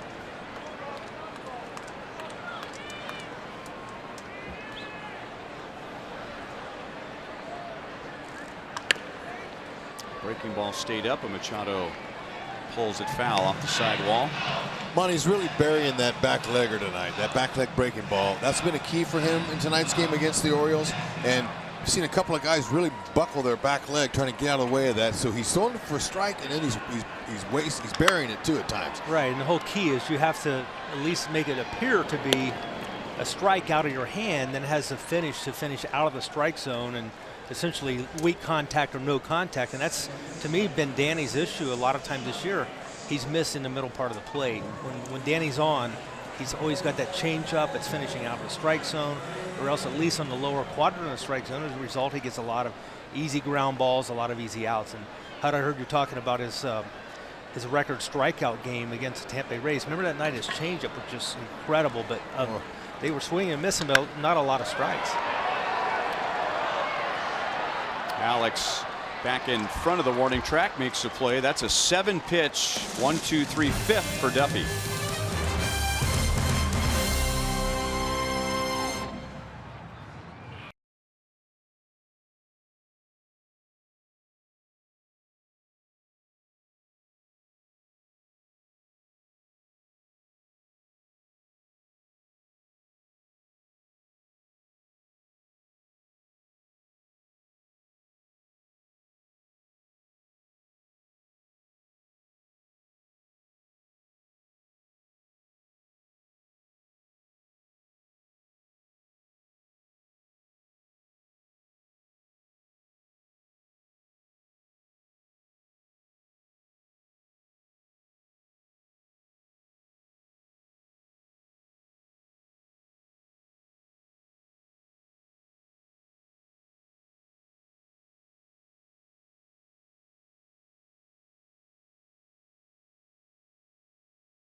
One to the 6th. You fans voted on the 50th season of Royals baseball and the all-time team, and now you can wear your favorite Royals player, all on one shirt. That's coming up the next T-shirt Tuesday on May 15th. The first 10,000 fans through the gates receive this exclusive shirt featuring the top 50 Royals players, presented by Teva. If you'd like to see all of the designs, go to Royals.com/T-shirt Tuesday.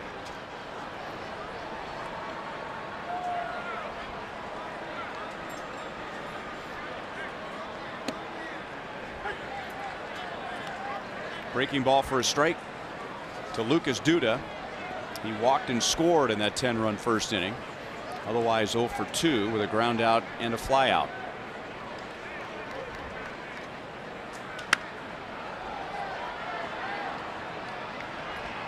That'll be back into the crowd just barely. And the Royals really benefited there from the overshift. It was a long run for the third baseman Valencia. Our Sonic Slam inning contestant tonight is Tom Reagan from Kansas City, Missouri. And if the Royals hit a home run in this inning, Tom wins $200. A grand slam out of the park is worth $25,000 for Sonic and the Royals.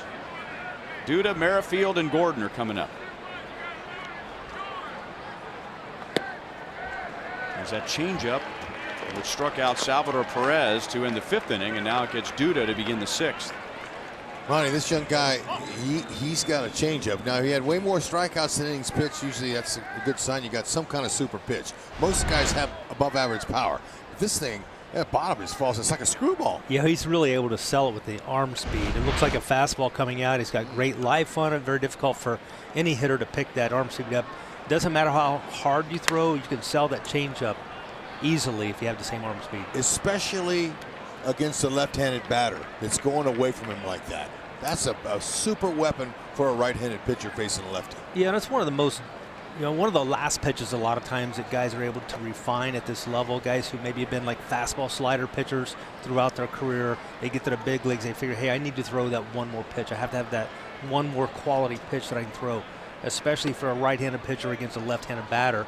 They may have the good fastball slider against the righties. They need that pitch to finish it off, but it's one of the last pitches to come around. So if you want to develop that pitch and you're, say, college age, and you want to develop that pitch, do you start on flat ground playing catch with it, trying to find the grip that works, and then take it onto the mound? But when do you start facing hitters and just start throwing it and try to develop it? Well, the key's throwing it. You have to throw it a lot, and it's a pitcher you have to have a feel for. You have to have confidence in it. And a lot of times, young pitchers, they lose confidence in throwing a changeup because they feel like, I'm intentionally taking velocity off the pitch. I'm playing into hitters' hands. But once you start getting results and you get people out with that changeup, you realize that that's probably the best pitch you could possibly have. It doesn't really do a lot of wear and tear on your arm. It's a lot like throwing a fastball. 3-2 on Witt.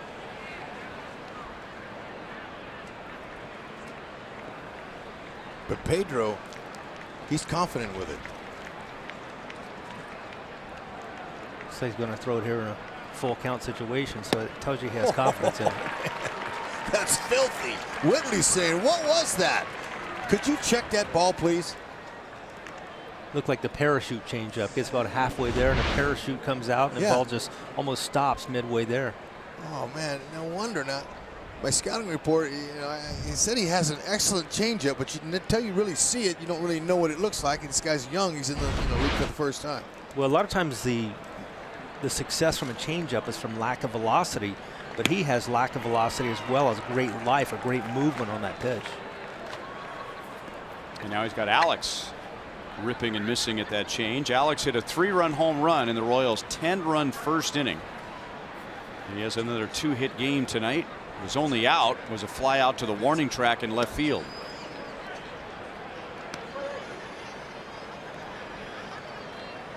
He has a Chris Davinsky type changeup.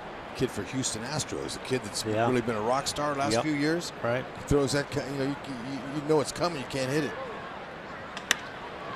There's one hit. Alex has a 3-hit game, and boy, is the ball jumping off his bat again. And taking advantage of 88 in the middle.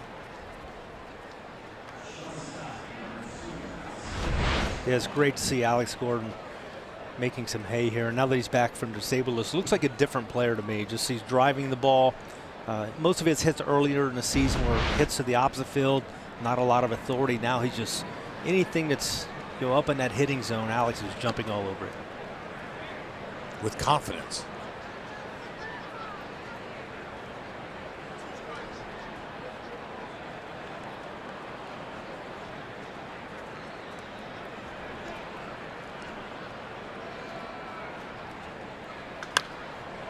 Escobar fouls it away.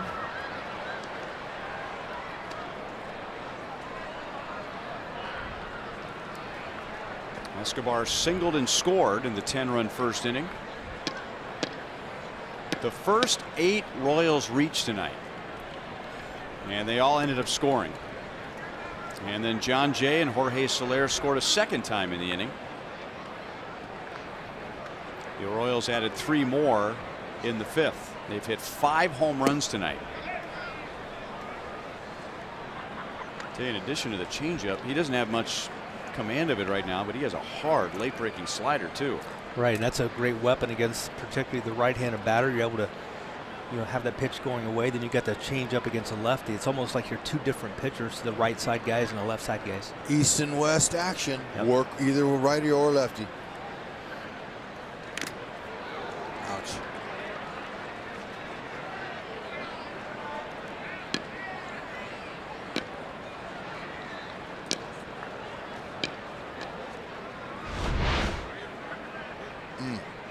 Double trouble there. Got them both.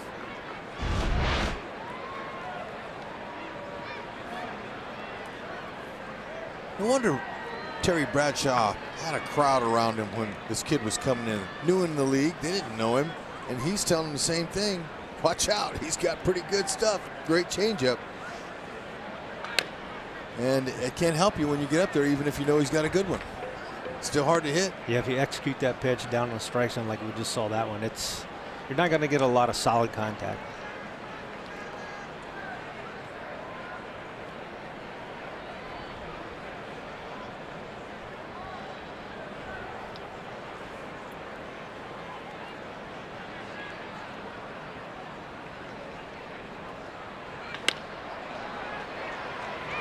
Left center field, and it drops in front of Mancini.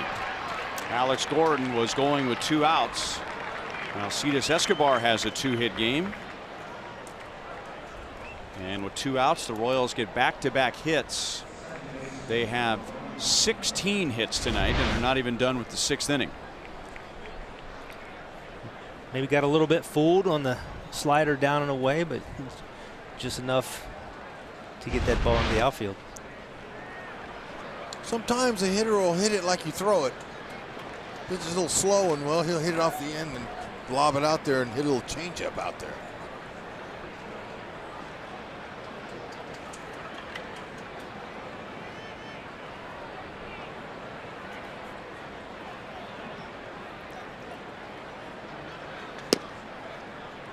Down and away, ball 1 to Goins. He is 1 for 3 with a single and a run scored in the 5th inning.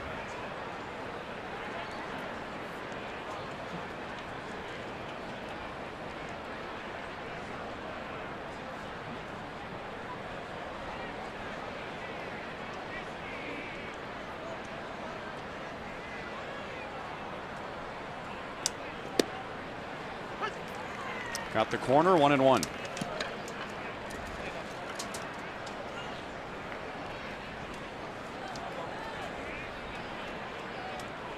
The Royals scored 7 against starter Dylan Bundy, who did not record an out.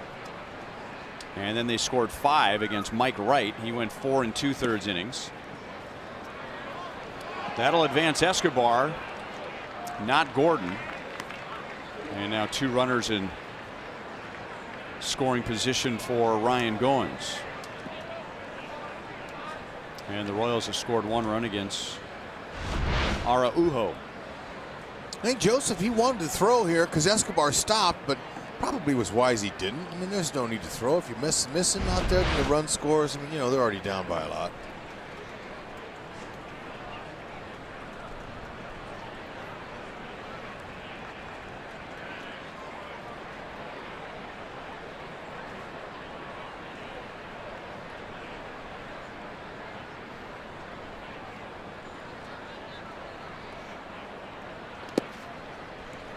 3-1. That pitch has got to be tough to catch. Joseph's trying to measure it, and he's bouncing some of them out of the zone and making his night tough. Yeah, though he turns his glove out, puts his thumb out. Technique was perfect.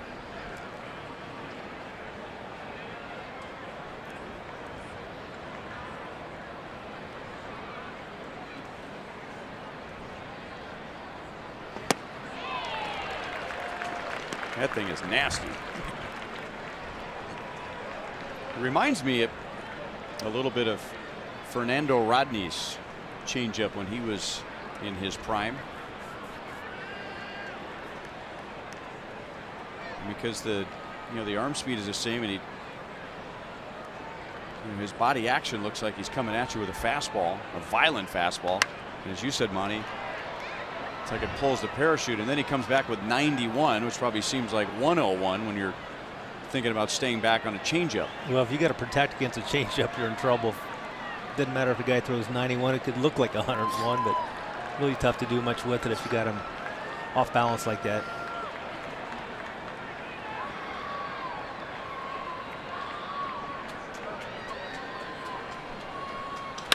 Goins drives it into center field. That will get 1 home. It will get 2 home. 15-1 Royals in the 6th inning. Well, that's the one thing. If you're going to throw it 80% of the time, a hitter's going to look for it, and if it's right there, he's going to go down and just trust his hands like he has so far in this game, getting a base hit to left field, now to center field. That's how you do it on a changeup. It's nasty. Wait for one that's up a little bit and go with it. Not trying to pull it. Good swing. Good job for Goins.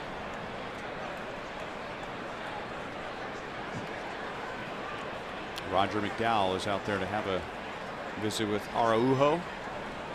And the 2-out RBIs. Another hit with a runner in scoring position. Nice offensive work tonight for the Royals.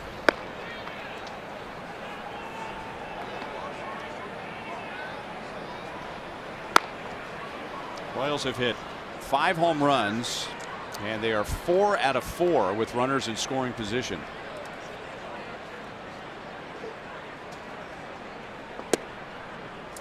John Jay has 3 hits and 3 runs scored. That runners in scoring position average has been creeping up little by little. Not great gains, but it's moving up and not moving down. Well, I just sense a difference in the confidence of the guys at the plate. They're not trying to do too much, or just, they're taking a base hit, using the middle of the field, not trying to hit a 3-run home run. And I think that was the thing that we saw it last year in April a lot, and we saw it this year certainly a lot in April, where guys were pressing. Everybody knew they were struggling with runners in scoring position. Everyone's trying to do maybe a little bit too much to get that category back in order. Now they're doing it. And Bradshaw's personality is real quiet, calm, good sense of humor,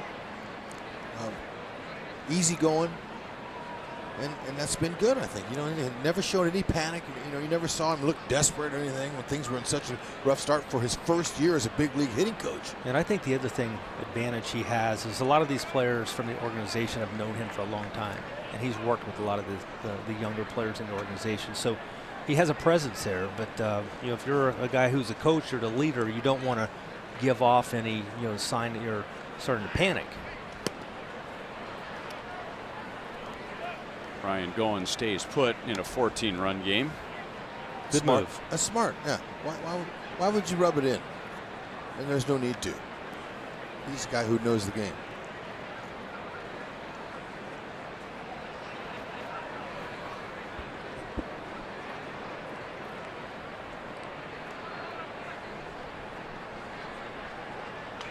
Now, I've talked to some managers about the modern game today and how the home runs can change the dynamic of a game.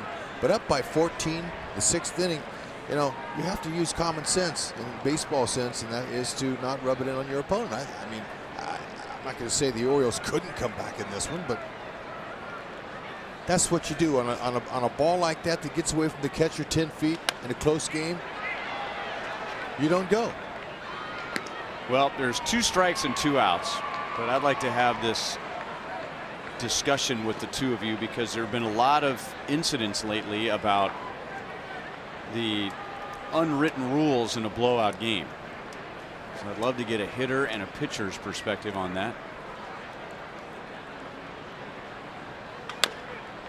Out to Machado. He gets a nice big bounce, and that's the inning. So 2 more for the Royals and a 15-1 lead to the bottom of the 6th.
It's been a great night so far for the Royals. A 10-run first inning, a 15-1 lead. And on the pitching side, our Pizza Ranch pitching line for Danny Duffy. He's given up 1 run in 5 innings. With 5 strikeouts, he's thrown 92 pitches. Bert Smith is warming up in the Royals bullpen. And Duffy will get Trumbo, Davis, and Valencia. And he has a new battery mate, Drew Butera. Takes over in the 6th. Salvador Perez had a home run and 2 RBIs tonight. Outside to Trumbo, he is 0 for 2. Okay, so in the so-called unwritten rules of baseball, forever, if a team had a big lead, and what would that be, guys? 6, 7 runs or more. What would you consider in your guys' playing day? What was the lead when you guys felt like the strategy on offense would change?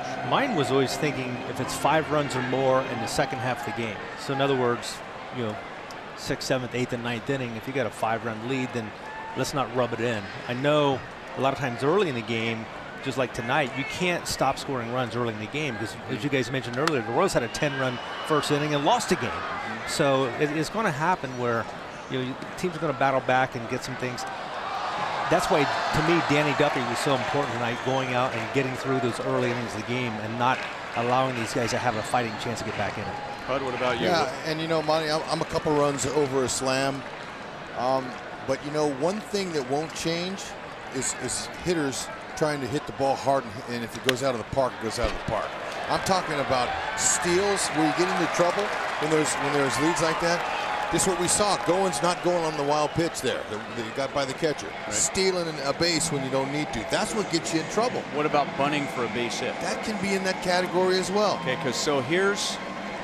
I'll let you guys are the longtime big leaguers. I'll let you guys duke it out. I'll throw this out there.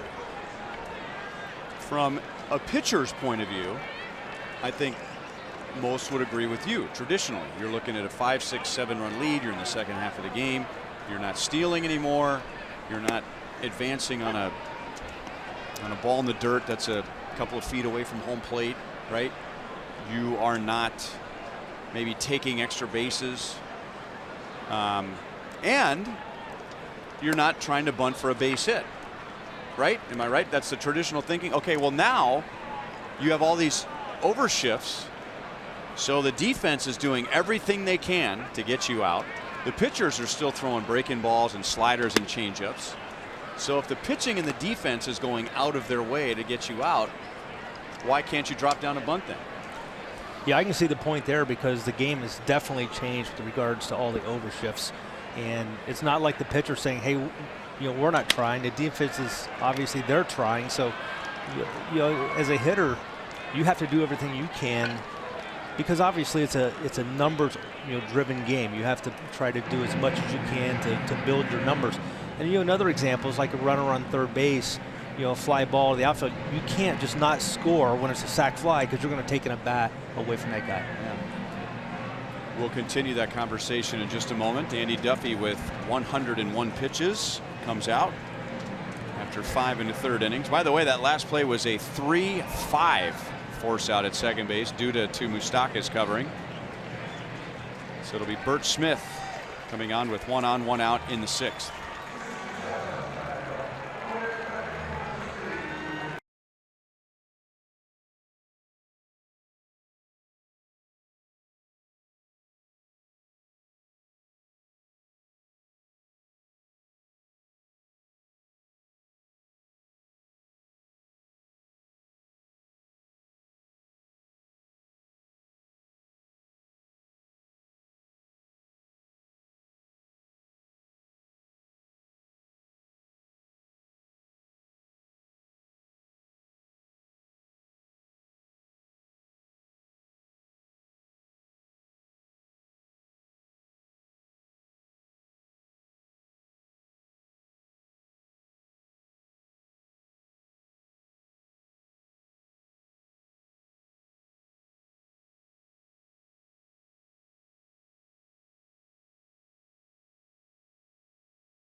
Has a good night pitching with a big lead.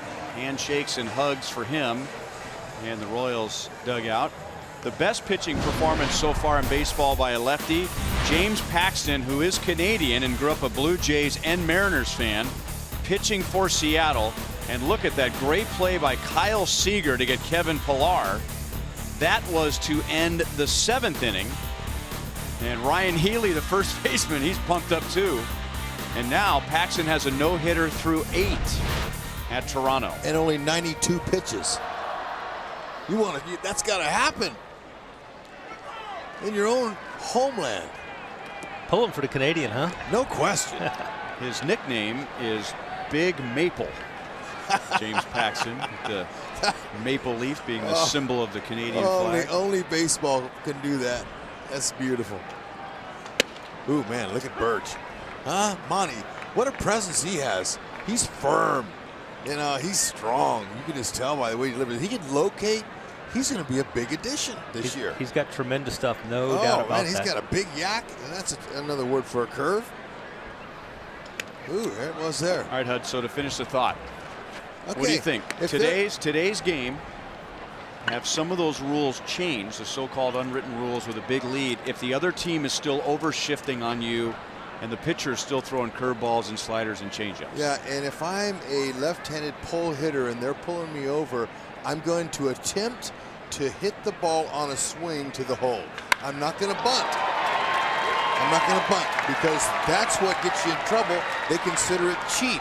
But if you're up there obviously trying to hit the hole with some funky swings, they can't do anything about that. But if you drop a bunt down, that just to me seems like that's going the other way. All right, just for argument's sake, but the other team's taking half the field away from you. So they're saying, we want you to pull it back, but we're not going to pull it back. I'm going to put the integrity of the game ahead of my stats.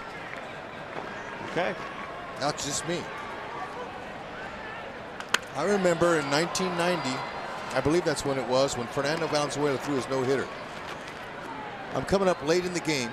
I'm an excellent bunter, especially off of left-handers, and a screwball that's going away from me. I could have broke up that doubleheader, but Mike Scioscia is looking at the no-hitter. Okay? And so Mike Scioscia was looking at me. He's the catcher, and he's trying to read my mind, and he's looking at me. I go, I'm not going to bunt. Don't worry about it. And the reason that I said that was because I'm going to get a base hit off him with a swing. I don't need to bunt. I have more pride than that, and I'm not going to ruin his deal on a bunt. That was just my thinking. Yeah, and I can appreciate it. I think as long as you're not trying to show anybody up, I mean, that's really, to me, what happens when teams are rubbing it in, and maybe there's some bad blood at times, and maybe teams have had some situations. That has a lot to do with it. Right. The past. In the past may be indicative of whether you do it or you don't do it. Yeah, that has a lot to do with it. What kind of past have you had? But the anger issues aren't like they used to be. No way. Not even close. Not even close. Totally different ballpark. What about a close game late, and there's a no-hitter, and someone drops a bunt down just to get a rally going? Well, if the score is close, I think there's nothing wrong with that. But I can't remember what the score of the game was when Fernando was doing that to me when I was with the Cardinals. But I don't think it was. Didn't warrant me to try to get a base hit on him. James Paxton, by the way, is now 1 out away from a no-hitter. There's 2 down in the 9th inning at Toronto. Seattle has a 5-0 lead. Yeah, now if Josh Donaldson's hitting, now if he squares around a bunt on a 5-0 lead, there's going to be some trouble from that. That's a called third strike. So Bert Smith comes on and gets the last 2 outs of the 6th inning for Danny Duffy. Thank you, Monty. You bet.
Fans were still getting hot dogs and soft drinks, and by the time they got to their seat, the Royals had a big lead.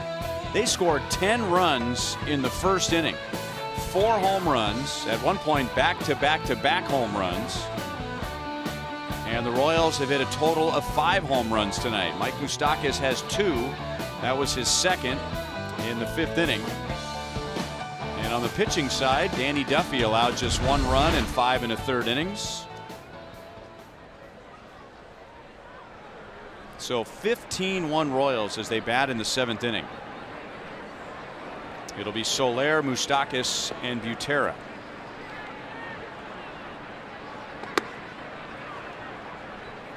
Soler looked very good at the plate tonight. He hit a 2-run home run to center field in the first. On an 0-2 pitch, he singled to right, also in the first inning. And he has hit a sacrifice fly to deep right field.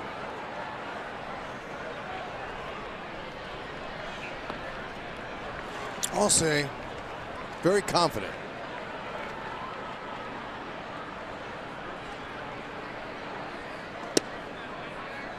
Just missed.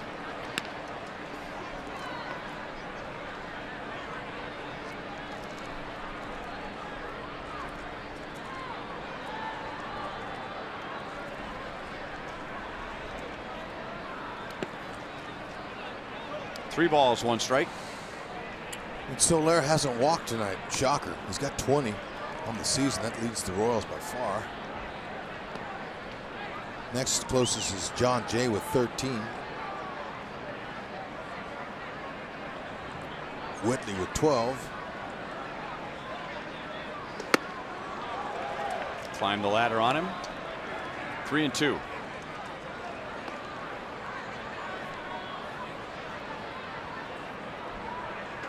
Mike Moustakas has driven in 5 of the 15 runs tonight.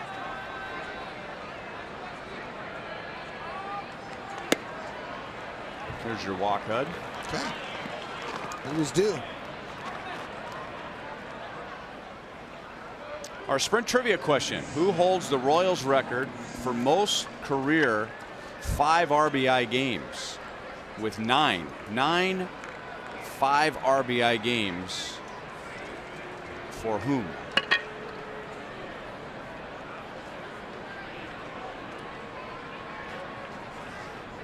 Mike Moustakas has.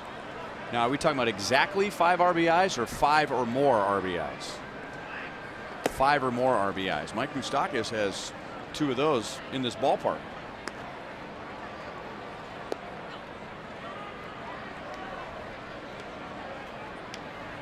Tester. Well, is George Brett the answer? Is George Brett the answer? No. Strike 1.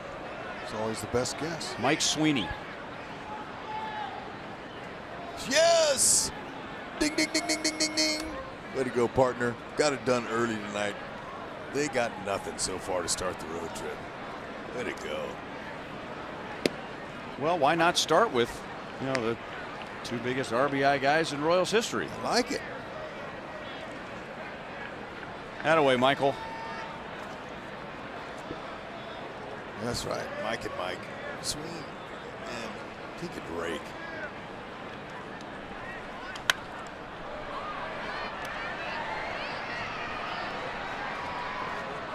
Mike was a young catcher with big round eyes. That he was so happy to be in the big leagues when I was playing. I think it was maybe 95, 96.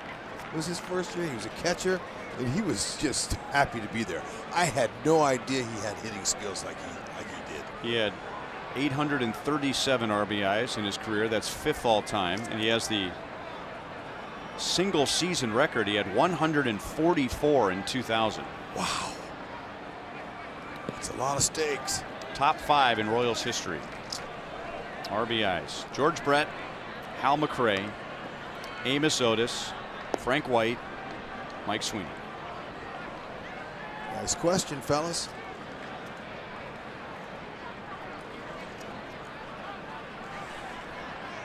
And I got a chance to talk to Moose today about his 7 years in the majors. And I said, Moose, I see a different Moose this year. What? Why? Why are we seeing a Moose? He goes, well, first of all, Hud, I feel great. I don't have any problems. My knees I'm healthy. I worked hard this winter. But number 2, I had my second child. And that woke me up to the fact that I don't know how much longer to play. I'm going to go up and play every day like it's my last. And I said, Moose, you got it. At least you got it in your career. You're playing hard. I saw him the other day diving for balls in infield practice. Never saw Moose do that. he's a different guy with a different perspective. And he said families really brought that on, his family. He says, what's wrong when I get to go home and I got kids that love me and I got a wife, and baseball is just baseball. So he's got another perspective now. And that does that for some players. But to see him go from a young player to develop into a hitter and then have his great year last year, there's a little out of control of what happened in the offseason for him, but family's important. Uho faces just 3 in the 7th inning.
Royals baseball on Fox Sports Kansas City is brought to you by Ford. Going further so you can.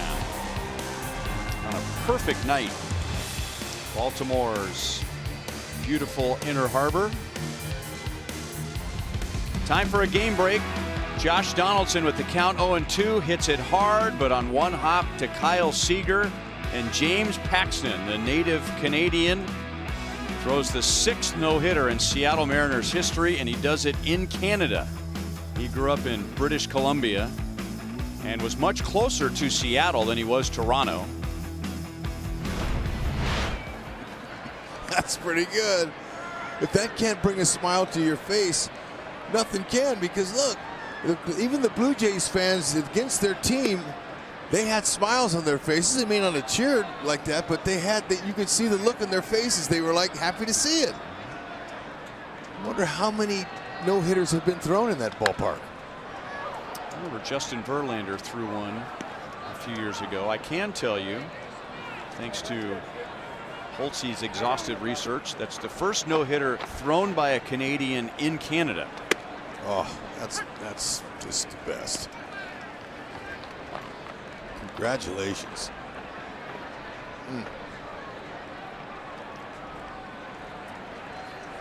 2-2 on Trey Mancini.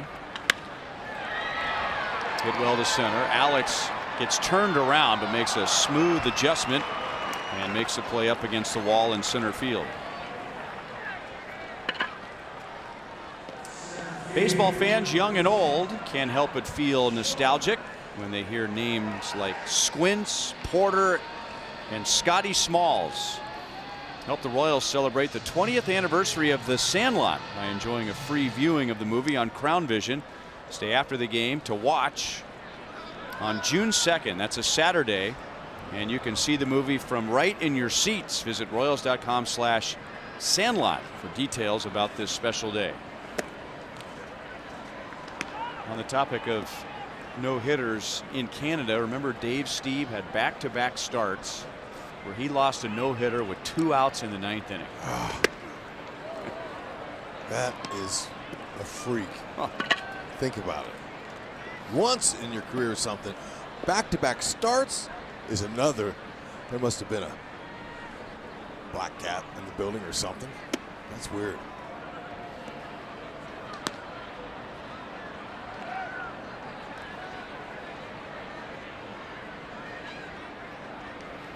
Adam Jones is 1 for 3. 2 balls, 2 strikes.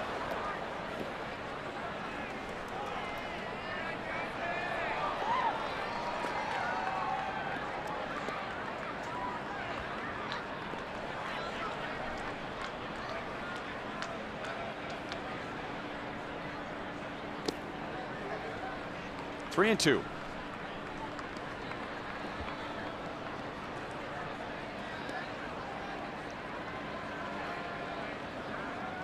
Royals pitchers have held the Orioles to 1 run, 7 hits.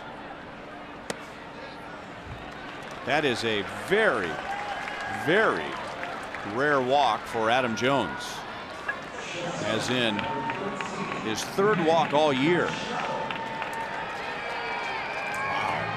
Coming up on 150 plate appearances. Ooh. He's a hacker.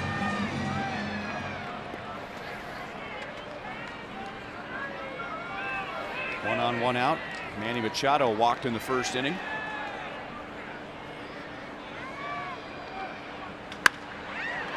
He takes advantage of a wide open right side.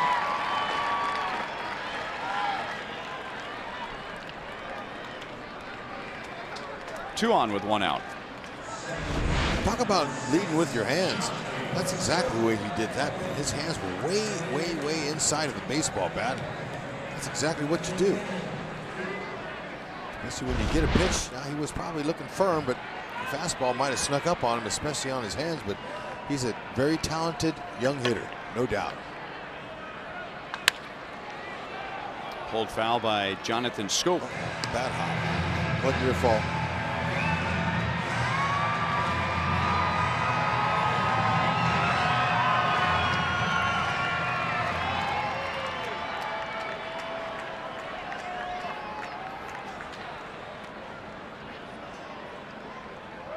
This is Scope's 1st game coming off the disabled list. Been out with an oblique injury. Off the end of the bat. And in a 14-run game, Smith thought about second base, but decided to take the sure out. That's all the Royals need now is outs. So Machado and Jones move up, and there are 2 down. It's nice, man. Look, it's Goins again, who didn't go on the ball that bounced from the catcher because he didn't want to rub it in. And he looked at Birch and said, Birch, watch second baseman here. Watch Goins. Watch him say, look at that. He go, no. Get over to first base. Let's not press the issue. We don't need to. It's nice to play in a game like this, where most games the Royals have played this year have all been tight and nail-biting and close, and got to turn that double play. And it's nice to have a game where they can breathe. It's good for the first game of this road trip. Give them some confidence.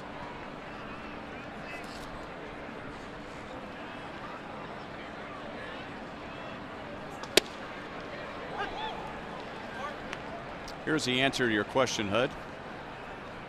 Courtesy of Joel Goldberg. Dave Stewart, Justin Verlander, and James Paxton are the only pitchers to throw a no-hitter at Skydome / Rogers Center. Thank you, Goldie.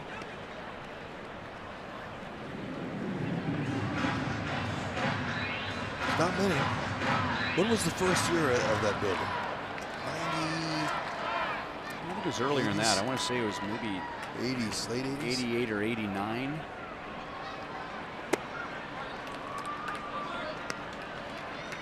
I remember the late Roy Halladay, his rookie year.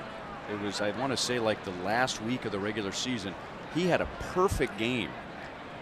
And with 2 outs in the 9th inning, Bobby Higginson hit a home run against him. So he lost a no-hitter, the perfect game, and the shutout, all with 1 swing. Soler brings it down in right field. Bert Smith has gone an inning and 2/3 scoreless. And we go to the 8th. The Royals lead 15-1.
And then Ian Kennedy Thursday night. Kevin Gossman will pitch for the Orioles. Baltimore's had issues with their starting rotation this year. And the one guy who got up to a great start for Baltimore, Dylan Bundy, gave up 7 runs in the first inning tonight. He did not record an out, becoming the first pitcher in Major League history to give up 4 home runs in 1 inning without recording an out. Craig Gentry will take over in center field. Jace Peterson is at short to give Jones and Machado the rest of the night off. And this is lefty Richard Blyer in the 8th inning. Well, you don't want to be the first and only one, maybe in that category, but to be the first and only one in Major League Baseball, you got to say, hey, when you tell your grandkids later or kids, hey, you know what? I mean, I'm not real proud of it, but I am the first one to give it up that many homers. Oh, well. Well, it's easy for me to laugh. I'm going to say you tell your kids or grandkids. Yeah. I think that's more of a grandkid story. Yeah. I think it still stings too much to tell your kids. Okay. Well, I've never seen an offensive output like that by any team. Duda flies out to Santander, 1 away. Now Whit Merrifield. The Royals scored 7 against Bundy, 5 against Mike Wright, 3 against Pedro Araujo.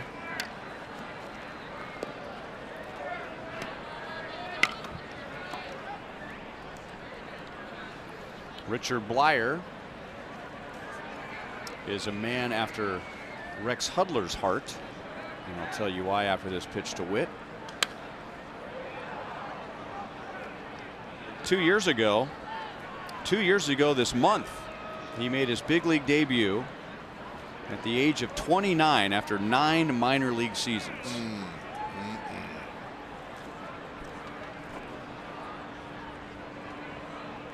Well, one thing that he has going in his favor is he's left-handed. They like lefties, tall lefties, especially, you know, 6'4", 215. He's got some good stuff, 88 to 94 with some sink. But probably the biggest thing that this young man has, and I haven't met him, introduced myself to him. I'd like to go in and congratulate him for being here. A heart of perseverance, never giving up. You can't give up. You can't give in when your hometown friends, your parents, maybe not. Hey, when are you going to go back to school? When are you going to get a real job? When are you going to, do something else? And you say, well, you know what? I'm going to make it. That's what I'm going to do. And that's how you do it, by never quitting. Don't quit. You still got to look at Whitley. Same identical stroke as his other hit.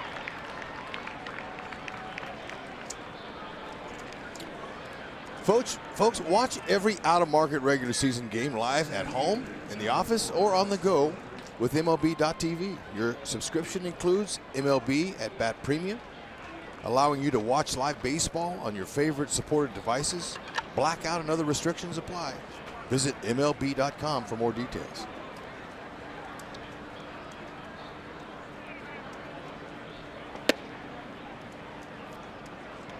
Alex Gordon has another multi-hit game. He has 3 hits tonight, including a first inning 3-run home run. He is hitting .312 with an .821 OPS, and he's going to end up with a 4-hit game. He is homered to right center. He is singled to center twice, and now he has an infield base hit. So he is 4 out of 5. And that will move his batting average up to .321. Nicely done. Look at him. Okay? Look at that. Okay, watch it. Look at that. He's running through that base telling himself right now, wow, that felt good.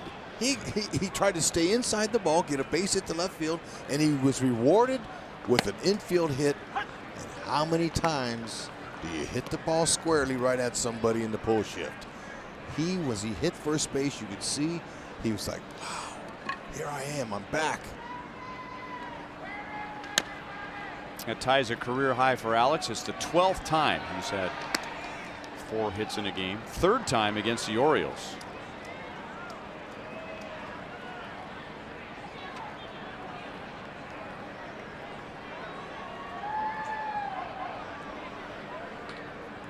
Alcides Escobar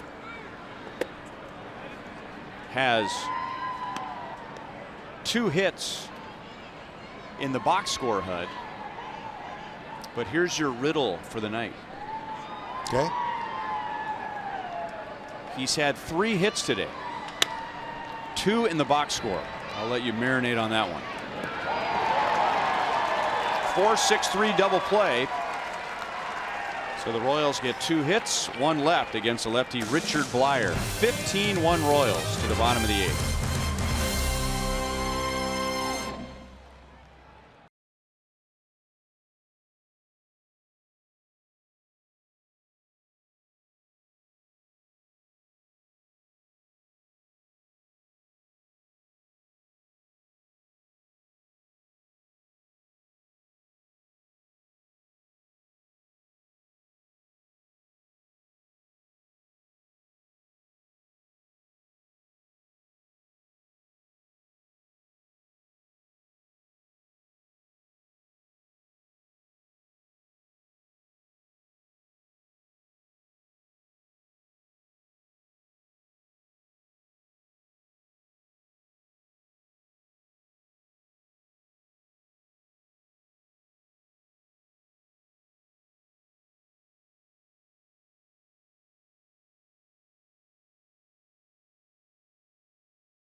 Just put the kids to bed and you grabbed a cold beverage and you put your feet up on the coffee table and put the Royals game on, and you're thinking, what in the world happened tonight? Well, the Royals scored 10 of those runs in the first inning.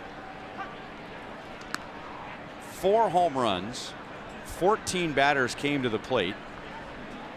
The Royals have hit a total of 5 home runs tonight.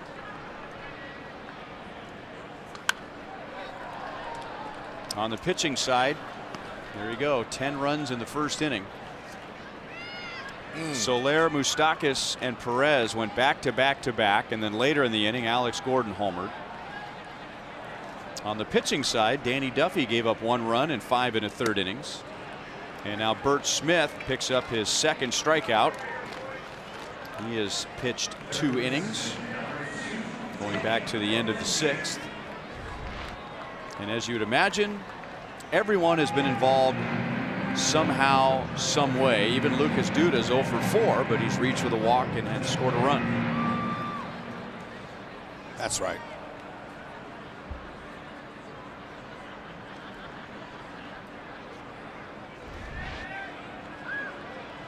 A lot of crooked numbers. Good for those young players out there that are working hard in the cage.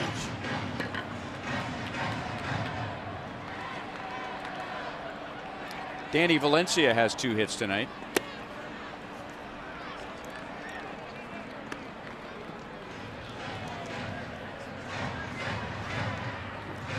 Royals hitters tonight 4 for 5 with runners in scoring position. Okay, HUD. What is it? What did Escobar do? What other hit did he get? He has gotten 3 hits today, but in the box score he has only 2. How is that possible?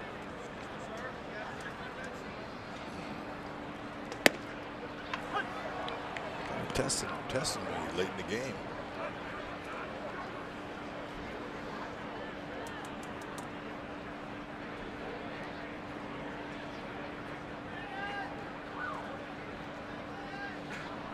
That's our riddle of the night.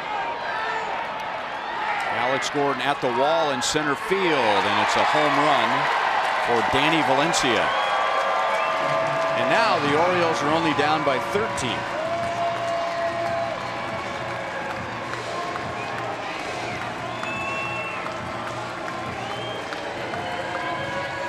That's Valencia's 4th of the year and his 6th RBI. Yeah, he knew he barreled it. Alex, good timing.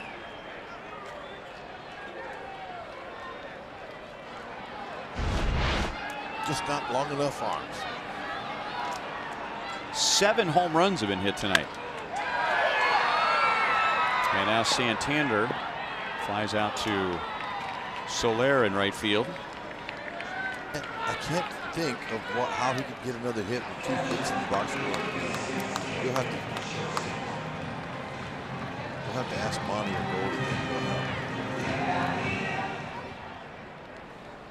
Is it obvious? No, I mean, that's why it's a riddle. I mean, you have to really think about it. Well, that's hard for me. Got a brain my size.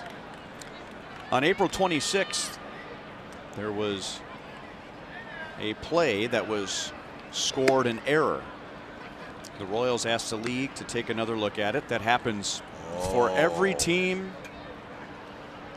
several times over the course of the year. That, with all due respect to the official score, say, hey, would you take another look at this play? That's a home run for Caleb Joseph.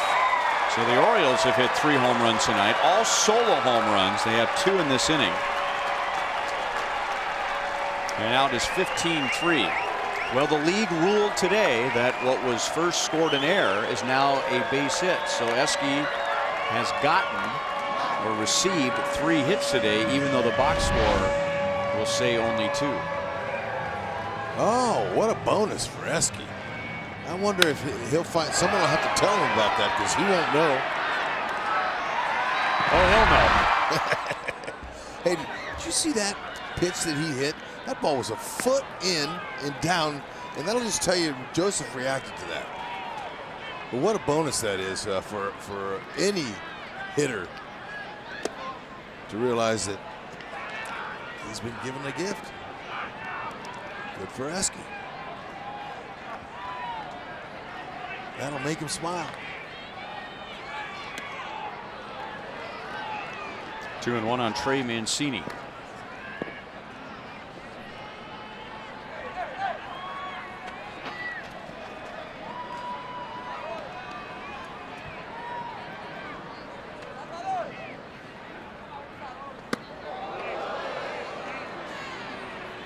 Three and 1. Those may have been some mad pitches from Bert Smith. Could have been.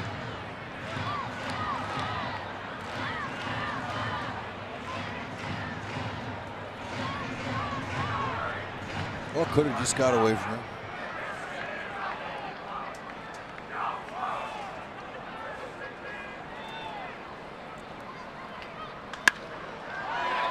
Well, then let me clarify what I mean by mad pitches. Okay. They got away from him because maybe reaching back for a little extra because he's mad about giving up a couple of home runs in this inning. Possible. Get away from your mechanics and your normal throwing stroke. But after a little chat with Drew Butera, he comes back to strike out Mancini. So he also gets a couple of strikeouts in the inning. The Orioles get 2. It is still 15-3 KC.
Kansas City Royals and may not be reproduced or retransmitted in any form.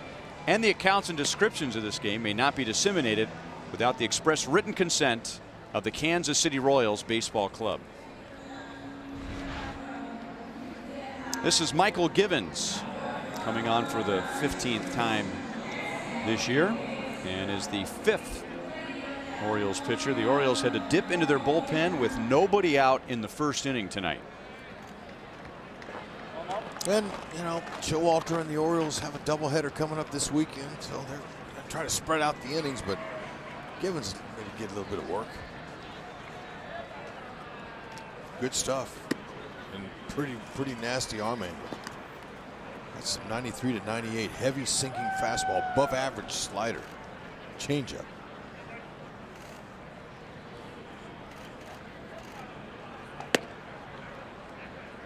That looks like he's incorporated a little upward turn. Yeah, I don't remember that from him. No, that makes him even more filthy. I talked to Roger McDowell, their pitching coach. Ryan Goins with a 2-hit game tonight will fly out to Gentry in center field. One down in the 9th.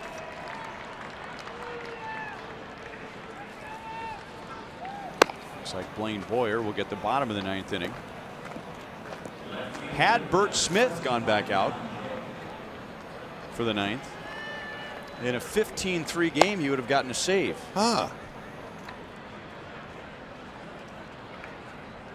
That's an interesting statistics with a score like this. John Jay has 3 hits and 3 runs scored. 2 of those hits and 2 of those runs came in the first inning. 1-1.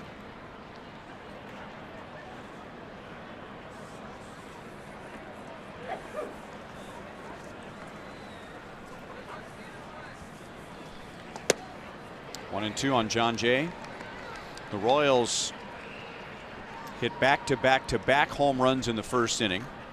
They hit 4 total home runs in the first inning for the first time in 17 years. Back in June of '01, the Royals hit 4 home runs in an inning at Cleveland.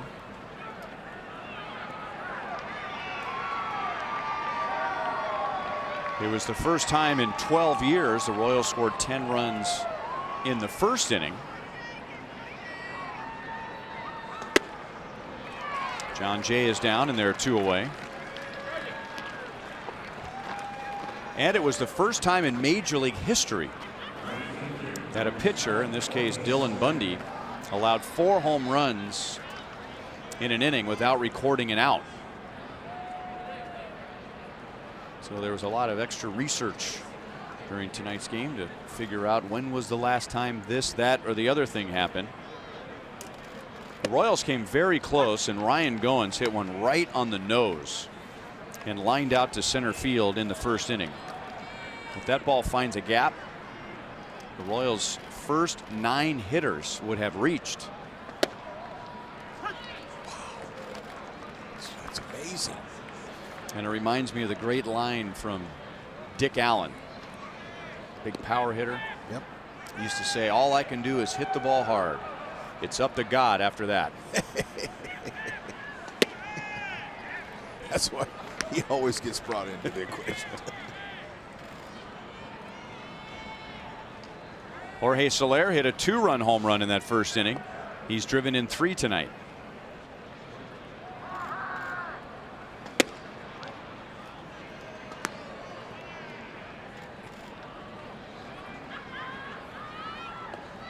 Just wouldn't be very comfortable facing Givens in the box. This guy's just really unorthodox, funky, and got really nasty stuff.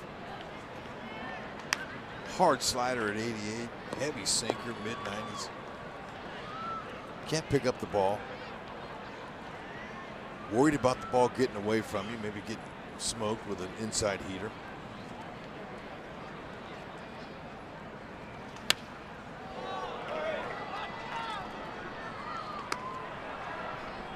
He's an interesting story. He was a 2nd-round pick of the Orioles as an infielder and spent 3 seasons as a position player.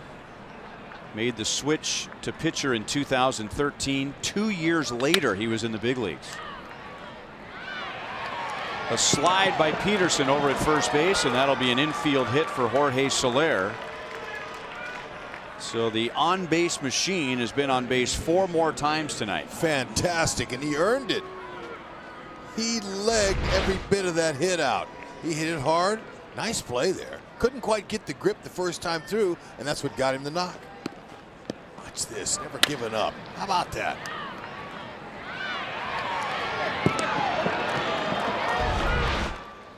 Ten runs down or up, and he's, regardless, he's out there playing baseball, hustling. You gotta love that. Fouled away by Mike Moustakas. He has 2 home runs and 5 RBIs tonight. And no such thing is giving any at-bats away. Who's hitting over 300? 9th and 10th homers tonight. By the way, a .436 on base percentage for Jorge Soler puts him 2nd in the American League to Mike Trout. Woo!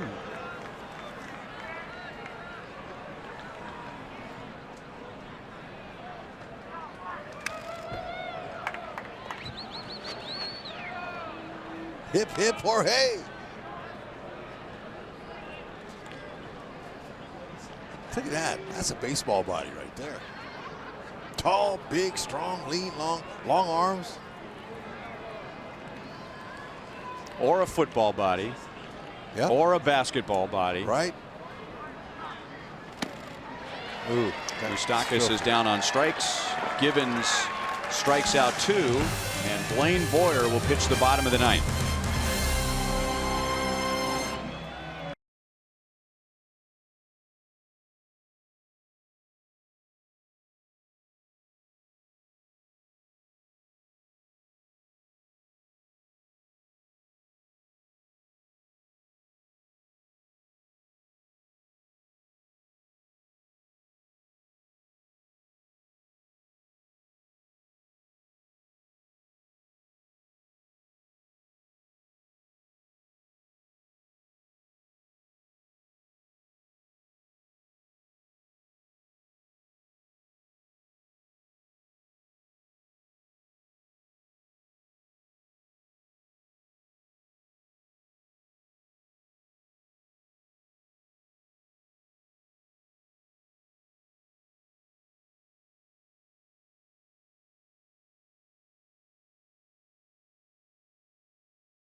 This one hopefully will end quietly, but it started with a bang. Joel Goldberg back here by the Royals dugout, and we have plenty to talk about coming up on Boulevard Royals Live alongside of Royals Hall of Famer Jeff Montgomery. Break out the home run ball. We will recap that first inning, which in itself could probably take care of the whole post-game show. We'll talk about all of the different hot bats here from Ned Yost, Jeff Montgomery analysis, and much more coming up on Boulevard Royals Live. Ryan, we could just replay the first inning and be good. Why not? 10 runs, 4 home runs. So Blaine Boyer in the bottom of the 9th. He'll get Peterson, Gentry, and Scope. And he follows Danny Duffy, who gave up 1 run in 5 1/3 innings. Danny struck out 5. Bert Smith allowed a couple of runs over 2 2/3.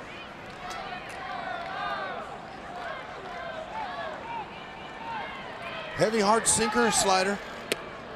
Occasional change.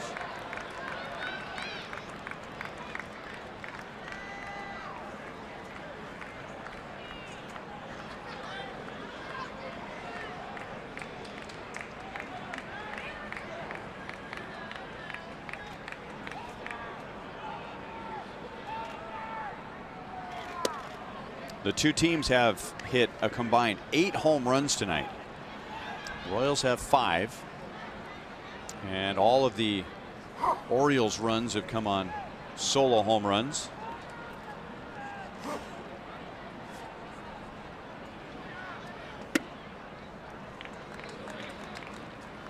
The Royals had lost 7 in a row in this ballpark and didn't hit 1 home run in those 7 games. I'd explain it. And I mean, they stomped their foot on that in the first inning tonight. 10 runs and 4 home runs.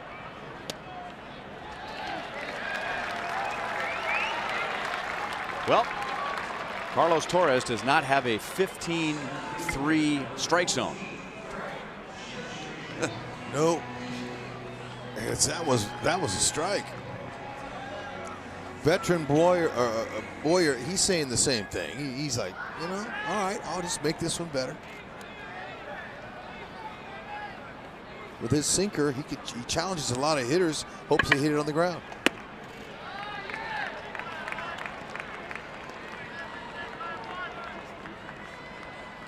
This is Craig Gentry's first plate appearance of the night.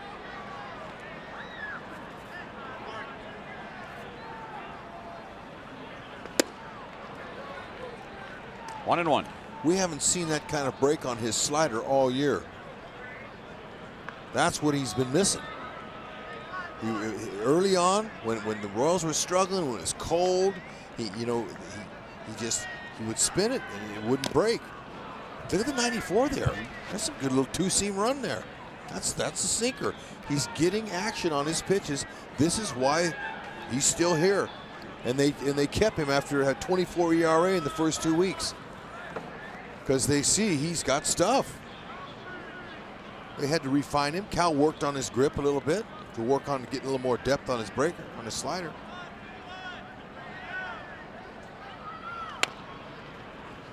And he's been out of the middle for the most part. I mean, they're still going to get him here and there, touch him up, as everybody does. This is the big leagues.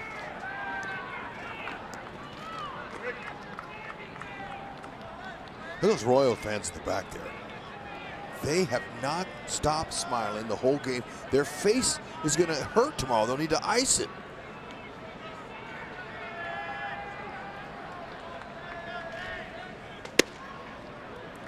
Two and two. I mean, look. They are absolutely digging the product. The Royals.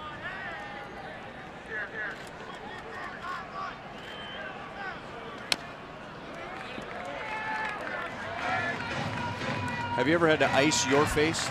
Yes, I have. As a matter of fact, I'm surprised you would ask me, but yes, you know what? There's been times because the ballpark is a happy place. It can be. It can be a sad place too. But for the most part,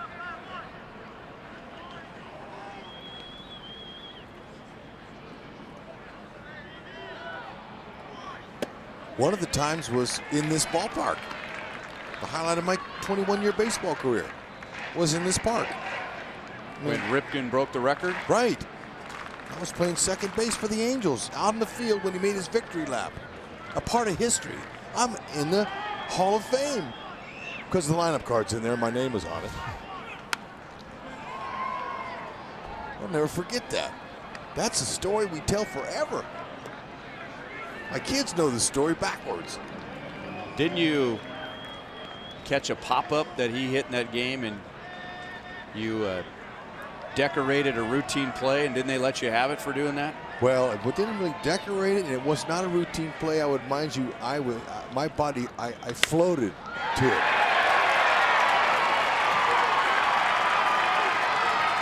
Peterson will go to third on a double from Craig Gentry. And the decoration was joy. It wasn't meant to show up the Iron Man. Cal's big game, and he hits a pop-up right into shallow right center. Shallow right center. You're playing second base. Right, and the only way you could get a souvenir baseball from that event is there was a stamped 8. His number 8 was stamped on the ball, and they were laced in orange, Oriole colors. And the only way you could get one was if you get a foul ball or a third out, you could keep it. And after the streak became official, it's the 5th inning. The bases were loaded, and there's 2 outs, and here's Cal Ripken. And I went back to my position and asked God if he would hit it to me. And he did. And there it went up. And it went up, and I ran. What were your exact words when you asked God to hit it to you? Is there like a please or a pretty please? Oh, absolutely. Okay. Always please. Did you close your eyes when you asked? No, I didn't. I couldn't. The moment was unbelievable. Okay. So, it jammed him. A little jam shot. I think it was Sean Bosky was pitching. I can't really remember. But it was a jam shot. He swung and he flared it. And there it was. And I remember running after it in slow motion. I still dream about it. It was in slow motion. And it was like an 8-carat diamond floating in the air. And I said, if I have to break my neck, I will. I'm going to make this catch. And I didn't have to dive for it. I ran under it at full speed. And I shook it 3 times. Uh-oh. The Orioles will get 2 more on a base hit from Scope. That's his first hit of the night. After coming off the disabled list with an oblique injury. Well, you know, Henry's not going to like this. Again, that pitch was a little bit up, but able to slap it through the middle of the hole.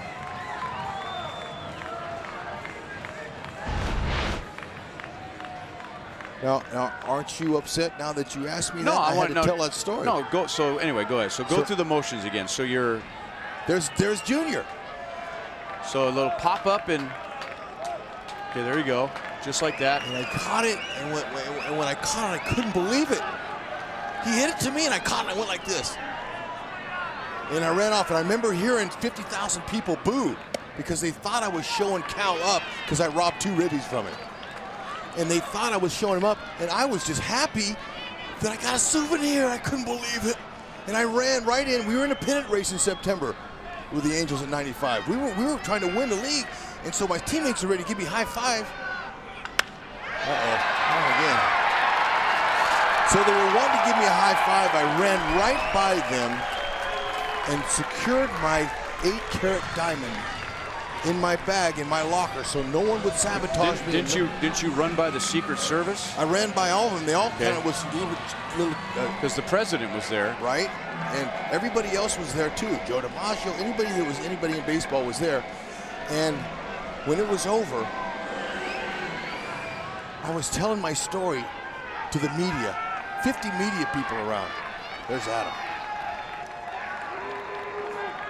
This is not what Boyer wanted.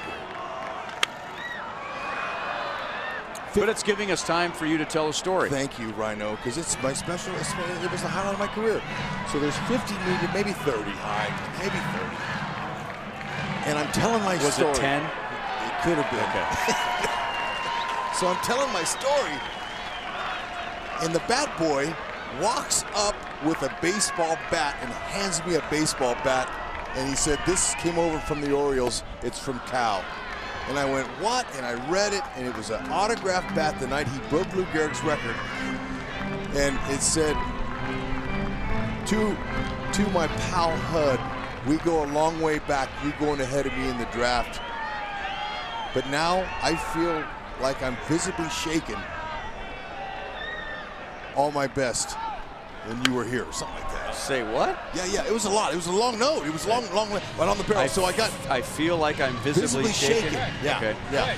And I feel like you feel when you strike out with the bases loaded, visibly shaken. Okay. Yeah, so that was it. And I couldn't breathe. And so the game was over, and I had a lot of family come in because I had reserved 3 rooms 5 months earlier when I read that the Angels were going to be the team that was going to be there if there were no rain delays. So I reserved the room. I had family. I had my best friends there. And afterwards, I was so excited. I had the ball and the bat that I got. I was like a kid that got this from Junior on such a special night. And the next day, my face hurt. So I had to ice. So there we get back to icing your face. That's All right. when I iced my face. I was like, oh man, give me a cold towel. So a lesson to anyone listening tonight, just know that if you ever come across HUD sometime in public and you ask him what time it is, he may tell you how to build a Swiss village. Come on. No, that's a good story. Oh, man. Oh, easy. Tried to grab it with his bare hand. And the Royals get an out. You don't like to see that. But hopefully he'll be okay. Look at Davis. Looks like he's a little gingerly walking back.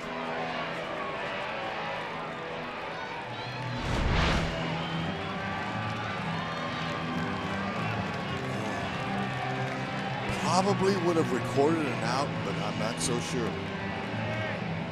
And Davis doesn't look real comfortable walking back to the dugout. I think he hit the bag right.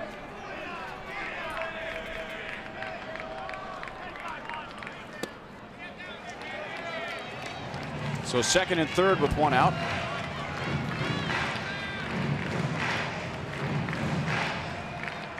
So I bet that there's fans out there that say, you know what, we've heard this story before when he comes to Baltimore. Please, next year, don't let him tell the story. Right. Well, I don't know if anyone had ever heard the long version before. That was it.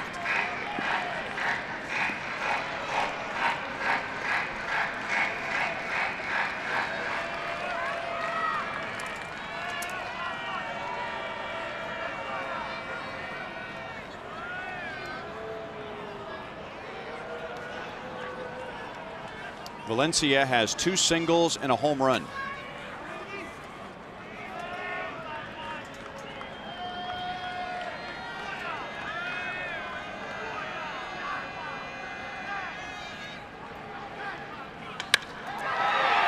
Right to Alex in center field. Valencia will get his second RBI. The Royals are perfectly fine with that because now there are 2 down in the 9th inning. Valencia, he wanted more. If he'd have got under that another about an 1/8 of an inch, he might have hit another one. Solid contact.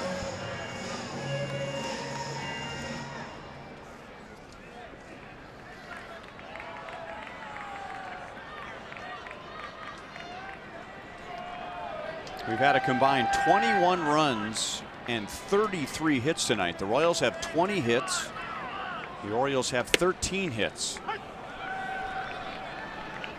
Strike on Anthony Santander. He is 0 for 3 with a walk.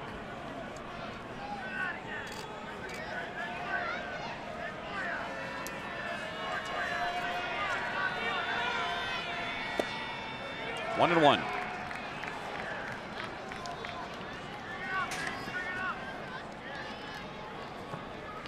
Eric Skoglund and Andrew Kashner will pitch tomorrow night. Same time, we'll be on the air at 5:30 with Price Chopper Royals Live, and the first pitch 6:05 Kansas City time. Broken bat, and that's a base hit, and will drive in another run. So not every ball has been hit hard in this inning against Boyer. And Ed Yost would rather not bring another pitcher into this inning, no matter who it is. Jason Adam is still warming up in the bullpen out in left center field. He's just standing right now and watching the game. So he's ready to go if needed, standing with bullpen coach Vance Wilson. Jason, by the way, is on the mound. Vance is not. He is not a foot taller than Vance. But Jason is a big kid. You clarified that. That was important.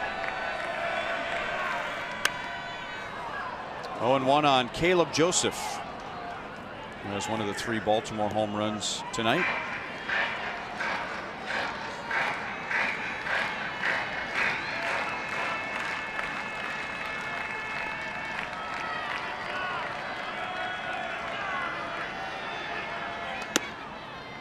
Oh, 0-2. making him work tonight. Talking about when he first got out there, how good his stuff was, and it is. This is the big leagues, and this happens. Even on a night where he's got good stuff.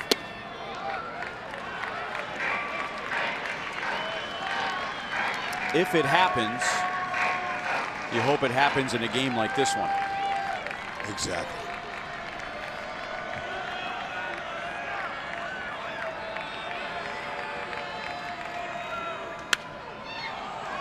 Monty shared something with me years ago I've never forgotten. You know, closers are usually most vulnerable in a non-save situation. And I asked Monty, with his 300+ saves, why is that true? And he said, from his point of view, in a game like this, you feel like everyone just wants you to move it along. Come on, throw strikes, let's move it along. Let's get this game over with. And so you don't have the same intensity, and you don't pitch like you normally would. John Jay ends the game running into the gap. So he takes a hit and an RBI away from Joseph. And the Royals with a 10-run first inning. 5 home runs in the game. They snap a 7-game losing streak here at Camden Yards. The Royals have won 4 of their last 5, 7 of their last 10. And Ned Yost extends the Orioles losing streak to 7 in a row.